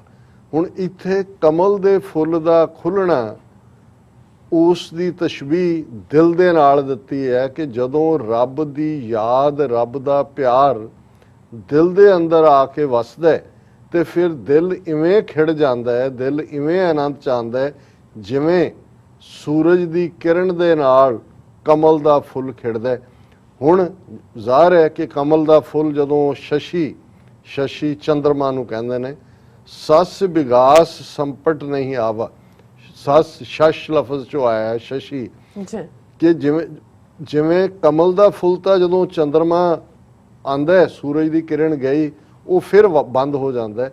ਪਰ ਇੱਥੇ ਜਿਹੜੀ ਰੱਬ ਦੀ ਯਾਦ ਦੇ ਨਾਲ ਅੰਦਰ ਕਮਲ ਰੂਪੀ ਦਿਲ ਖਿੜ ਜਾਂਦਾ ਹੈ, ਸਸ ਵਿਗਾਸ ਸੰਪਟ ਨਹੀਂ ਆਵਾ, ਉਹ ਜਿਵੇਂ ਕਮਲ ਦਾ ਫੁੱਲ ਤਾਂ ਚੰਦਰਮਾ ਦੇ ਆਉਣ ਨਾਲ ਬੰਦ ਹੋ ਜਾਂਦਾ ਹੈ, ਪਰ ਇਹ ਦਿਲ ਜਿਸ ਦੇ ਵਿੱਚ ਰੱਬ ਦੀ ਯਾਦ ਆ ਕੇ ਬੈਠ ਗਈ, ਉਹ ਹਮੇਸ਼ਾ ਖਿੜਿਆ ਰਹਿੰਦਾ ਹੈ। ਅਰਜੇ ਤਾਹਾ ਕੁਸਮ ਰਸ ਪਾਵਾ। ਹੁਣ ਜਦੋਂ ਫੁੱਲ ਦੇ ਵਿੱਚ ਕੋਈ ਭੌਰਾ ਹੁੰਦਾ ਹੈ, ਭੌਰਾ ਜਾਂ ਉਹਦੇ ਦੁਆਲੇ ਘੁੰਮਦਾ ਹੈ, ਉਹ ਉਹਦੇ ਵਿੱਚੋਂ ਰਸ ਚੂਸਦਾ ਹੈ, ਜਿਹਨੂੰ ਨੈਕਟਰ ਕਿਹਾ ਜਾਂਦਾ ਹੈ ਬੋਟਨੀ ਦੀ ਜ਼ਬਾਨ ਦੇ ਵਿੱਚ। ਉਹਨਾਂ ਨੇ ਕਿਹਾ ਕਿ ਭਾਈ ਜਿਹੜੀ ਹੁਣ ਰੱਬ ਦੀ ਯਾਦ ਨੇ ਅੰਦਰ ਦਿਲ ਦੇ ਕੁਸਮ ਦਿਲ ਦੇ ਫੁੱਲ ਨੂੰ ਖਿੜਾਇਆ, ਜੇ ਰੱਬ ਰਹਿਮਤ ਕਰੇ, ਸੱਚਮੁੱਚ ਰੱਬ ਦੇ ਪਿਆਰ ਦਾ ਰਸ ਕੁਸਮ ਰਸ ਪਾਵਾ, ਤੇ ਫਿਰ ਅਕਹਿ ਕਹਾਂ ਕਿ ਉਸ ਰਸ ਦਾ ਕਿੰਨਾ ਸਵਾਦ ਹੈ, ਉਸ ਨੂੰ ਕਿਹਾ ਨਹੀਂ ਜਾ ਸਕਦਾ। ਕਹਿਣਾ ਤੇ ਜਿਹੜਾ ਨਾ ਕਿਹਾ ਜੇ ਅਕਹਿ, ਕਿ ਉਹਨੂੰ ਕਹਿਣਾ ਬਹੁਤ ਮੁਸ਼ਕਲ ਹੈ, ਤੇ ਜੇ ਮੈਂ ਕਵਾਂ ਵੀ, ਕਹਿ ਵੀ ਸਕਾਂ ਕਿ ਉਸ ਰੱਬ ਦੀ ਯਾਦ ਦੇ ਰਸ ਦਾ ਕਿੰਨਾ ਸਵਾਦ ਹੈ, ਕਹਿ ਕਾ ਸਮਝਾਵਾਂ, ਤੇ ਸਮਝਾਵਾਂਗਾ ਕਿ ਉਹਨੂੰ ਸਮਝਦਾ ਉਹੀ ਸਕਦਾ ਜਿਹਨੇ ਉਸ ਰਸ ਨੂੰ ਮਾਣਿਆ ਹੋਏ। ਇਹ ਜਿਹੜਾ ਕਥਿਆ ਨਹੀਂ ਜਾ ਸਕਦਾ, ਕਿਹਾ ਨਹੀਂ ਜਾ ਸਕਦਾ। ਫਿਰ ਖੱਖਾ ਲਫ਼ਜ਼ ਨਾਲ ਉਹਨਾਂ ਨੇ ਕਿਹਾ, ਖੱਖਾ ਇਹ ਖੋੜ ਮਨ ਆਵਾ, ਖੋੜੇ ਛਾੜ ਨਾ ਦੈ ਦਸਤਾਵਾ, ਖਸਮੈ ਜਾਨ ਖਿਮਾ ਕਰ ਰਹਿ, ਤੋ ਹੋਏ ਨਿਖਿਓ ਅਖੈ ਪਦ ਲਹਿ। ਹੁਣ ਇਹਦੇ 'ਚ ਵੀ ਮੈਟਾਫਰ ਇਸਤੇਮਾਲ ਕੀਤਾ। ਹਾਲਾਂ ਅਸੀਂ ਖੋੜ ਸਮਝਦੇ ਹਾਂ, ਖਾਸ ਤੌਰ 'ਤੇ ਜਦੋਂ ਦੰਦ ਦੇ ਵਿਚਲਾ ਹਿੱਸਾ ਉੜ ਜਾਏ, ਕੈਵਿਟੀ ਬਣ ਜਾਏ, ਉਹਨੂੰ ਕਹਿੰਦੇ ਜੀ ਮੇਰੇ ਦੰਦਾਂ 'ਚ ਖੋੜ ਹੈ। ਪਰ ਇਹ ਖੋੜ ਜਦੋਂ ਕਬੀਰ ਸਾਹਿਬ ਨੇ ਇਸਤੇਮਾਲ ਕੀਤਾ ਹੈ, ਜ਼ਾਹਰ ਹੈ ਕਿ ਜਿਹੜੇ ਦਰਖਤ ਬੁੱਢੇ ਹੋ ਜਾਂਦੇ ਨੇ, ਉਹਨਾਂ ਦੀਆਂ ਕੁਛ ਜਿਹੜੀਆਂ ਤਣੇ ਜਾਂ ਉਹਨਾਂ ਦੀਆਂ ਬ੍ਰਾਂਚਿਸ ਕਮਜ਼ੋਰ ਹੁੰਦੀਆਂ, ਉਹਨਾਂ ਦੇ ਵਿੱਚ ਖੋੜ ਬਣ ਜਾਂਦੀ ਹੈ, ਤਾਂ ਉਹਦੇ 'ਚ ਪੰਛੀ ਆਪਣਾ ਆਲਣਾ ਬਣਾਉਂਦੇ ਨੇ ਤਾਂ ਕਿ ਉਹ ਬਰਫ਼ ਤੋਂ, ਧੁੱਪ ਤੋਂ, ਮੀਂਹ ਤੋਂ ਮਹਿਫੂਜ਼ ਹੋਏ। ਉਹਦੇ 'ਚ ਫਿਰ ਉਹ ਵੜਦੇ ਨੇ, ਔਰ ਦਿਨੇ ਉਹ ਸਵੇਰੇ ਉੱਠਦੇ ਨੇ ਆਪਣੇ ਫੂਡ ਦੇ ਲਈ, ਸ਼ਾਮ ਨੂੰ ਆ ਕੇ ਉਸ ਖੋੜ ਦੇ ਵਿੱਚ ਆਪਣਾ ਆਲਣਾ ਬਣਾਉਂਦੇ ਨੇ। ਸੋ ਉਸ ਜਿਹੜਾ ਬਣਾਇਆ ਉਸ ਖੋੜ ਦੇ ਵਿੱਚ ਰਾਤ ਗੁਜ਼ਾਰਦੇ ਨੇ। ਸੋ ਕਬੀਰ ਸਾਹਿਬ ਨੇ ਇਸ ਖੋੜ ਨੂੰ, ਜਿਹੜੀ ਦਰਖਤ ਦੀ ਪੰਛੀਆਂ ਦਾ ਆਲਣਾ ਹੈ, ਉਸ ਮੈਟਾਫਰ ਨੂੰ ਇਸਤੇਮਾਲ ਕੀਤਾ। ਖੱਖਾ ਇਹ ਖੋੜ ਮਨ ਆਵਾ। ਉਹਨਾਂ ਨੇ ਕਿਹਾ ਵੀ ਇਹ ਮਨ ਉਹਨਾਂ ਪੰਛੀਆਂ ਵਾਂਗ ਹੈ ਜਿਹੜਾ ਉੱਡਦਾ ਆਪਣੇ ਆਹਾਰ ਦੇ ਲਈ, ਟਿਕ ਕੇ ਬਹਿੰਦਾ ਨਹੀਂ ਹੈ, ਪਰ ਉਹਨੂੰ ਖੋੜ ਮਿਲ ਜਾਂਦੀ ਹੈ ਸ਼ਾਮ ਨੂੰ। ਇਸੇ ਤਰ੍ਹਾਂ ਇਸ ਮਨ ਦੇ ਲਈ ਸਾਡਾ ਤਨ ਇੱਕ ਖੋੜ ਹੈ, ਜਿਹੜਾ ਮਨ ਭਟਕ ਰਿਹਾ ਹੈ ਰੱਬ ਤੋਂ ਦੂਰ, ਉਹ ਆ ਕੇ ਇਸ ਤਨ ਦੇ ਵਿੱਚ ਉਹ ਜੇ ਉਸ ਨੂੰ ਰਾਹਤ ਮਿਲਦੀ ਹੈ।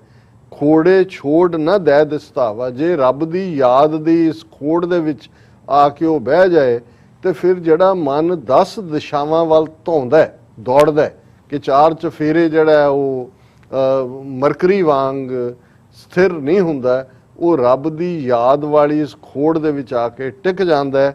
ਖਸਮੈ ਜਾਣ ਖਿਮਾ ਕਰ ਰਹਿ, ਕਿ ਜਦੋਂ ਉਹ ਖਸਮ ਨੂੰ ਜਾਣ ਲੈਂਦਾ ਹੈ, ਰੱਬ ਦੀ ਯਾਦ ਦੀ ਜਿਹੜੀ ਹੈ ਉਹ ਸਰੀਰ ਰੂਪੀ ਖੋੜ ਦੇ ਵਿੱਚ ਉਹ ਰੱਬ ਦੀ ਯਾਦ ਨੂੰ ਟਿਕਾ ਲੈਂਦਾ ਹੈ, ਫਿਰ ਉਸ ਦੇ ਅੰਦਰ ਖਸਮੈ ਜਾਣ, ਜਦੋਂ ਉਸਨੇ ਰੱਬ ਨੂੰ ਜਾਣ ਲਿਆ, ਖਿਮਾ ਕਰ ਰਿਹਾ, ਫਿਰ ਉਹਦੇ ਅੰਦਰ ਫॉरगिवनेस ਦੀ ਫੀਲਿੰਗ ਆਉਂਦੀ ਹੈ। ਉਸ ਦੀ ਰੂਹ ਇੰਨੀ ਕੁ ਉੱਚੀ ਉੱਠ ਜਾਂਦੀ ਹੈ ਕਿ ਉਹ ਦੂਸਰਿਆਂ ਦੇ ਜਿਹੜੇ ਗੁਨਾਹ ਨੇ ਉਹਨਾਂ ਨੂੰ ਦੇਖ ਕੇ ਜਿਹੜਾ ਅਣਡਿੱਠ ਕਰਦਾ ਹੈ, ਉਹਨਾਂ ਦੇ ਗੁਨਾਹ ਨੂੰ ਮੁਆਫ ਕਰਦਾ ਹੈ। ਤੋ ਹੋਏ ਨਿਖਿਓ, ਕਿ ਜਦੋਂ ਉਹਦੇ 'ਚ ਇਹ ਖਿਮਾ ਭਾਵ ਆ ਗਿਆ, ਫਿਰ ਉਹ ਉਸ ਰੱਬ ਦਾ ਹੋ ਜਾਂਦਾ ਹੈ ਜਿਹੜਾ ਰੱਬ ਜਿਹੜਾ ਉਹ ਖੁਰਦਾ ਨਹੀਂ ਹੈ। ਅਖੈ ਪਦ ਲਹਿ, ਉਹ ਵੀ ਉਸ ਰੱਬ ਵਾਂਗ, ਜਿਵੇਂ ਰੱਬ ਜਿਹੜਾ ਅਵਿਨਾਸ਼ ਹੈ, ਉਹਦਾ ਵਿਨਾਸ਼ ਨਹੀਂ ਹੁੰਦਾ, ਉਹ ਅਖੋੜ ਹੁੰਦਾ ਹੈ, ਇਵੇਂ ਹੀ ਨਿਖਿਓ ਨਾ ਖੁਰਨ ਵਾਲਾ ਹੁੰਦਾ, ਇਵੇਂ ਹੀ ਉਹ ਰੂਹ ਇੰਨੀ ਉਚਾਈ ਦੇ ਨਾਲ ਰੱਬ ਦੇ ਵਿੱਚ ਇਕਮਿਕਤਾ ਹਾਸਲ ਕਰਦੀ ਹੈ। ਇਹ ਅੱਜ ਦਾ ਜੀ ਵਿਚਾਰ। ਡਾਕਟਰ ਸਾਹਿਬ ਤੁਹਾਡਾ ਬਹੁਤ ਬਹੁਤ ਸ਼ੁਕਰੀਆ, ਤੁਸੀਂ ਅੱਜ ਦੇ ਅਹਿਮ ਇਸ਼ੂ ਵਿੱਚ ਅੱਜ ਦਾ ਵਿਚਾਰ ਸਾਡੇ ਦਰਸ਼ਕਾਂ ਨਾਲ ਸਾਂਝਾ ਕੀਤਾ। ਸੋ ਇਸ ਨਾਲ ਆਪਣੇ ਵਿਊਅਰਸ ਕੋਲ ਲੈਣੇ ਇਜਾਜ਼ਤ। ਵਿਊਅਰਸ, ਸਾਡੇ ਪ੍ਰੋਗਰਾਮ ਦਾ ਸਮਾਂ ਇੱਥੇ ਸਮਾਪਤ ਹੁੰਦਾ। ਤੁਸੀਂ ਆਪਣੀ ਰਾਏ ਤੇ ਸੁਝਾਅ ਸਾਨੂੰ ਭੇਜਣਾ ਭੁੱਲਣਾ ਸਾਡੇ ਇਸ ਪਤੇ ਤੇ sos@tv84.tv ਤੇ ਅਸੀਂ ਆਪਣਾ ਪ੍ਰੋਗਰਾਮ ਲੈ ਕੇ ਫਿਰ ਦੁਬਾਰਾ ਤੁਹਾਡੇ ਸਾਹਮਣੇ ਹੋਵਾਂਗੇ। ਤਦ ਤੱਕ ਲਈ ਮੈਨੂੰ ਤੇ ਆਪਣੇ ਡਾਕਟਰ ਸਾਹਿਬ ਨੂੰ ਆਗਿਆ ਦਿਓ। ਦੇਖਦੇ ਰਹੋ TV84। ਬੁਲਾ ਦਿਓ ਫਤਿਹ। ਵਾਹਿਗੁਰੂ ਜੀ ਕਾ ਖਾਲਸਾ, ਵਾਹਿਗੁਰੂ ਜੀ ਕੀ ਫਤਿਹ। ਰੱਬ ਰਾਖਾ।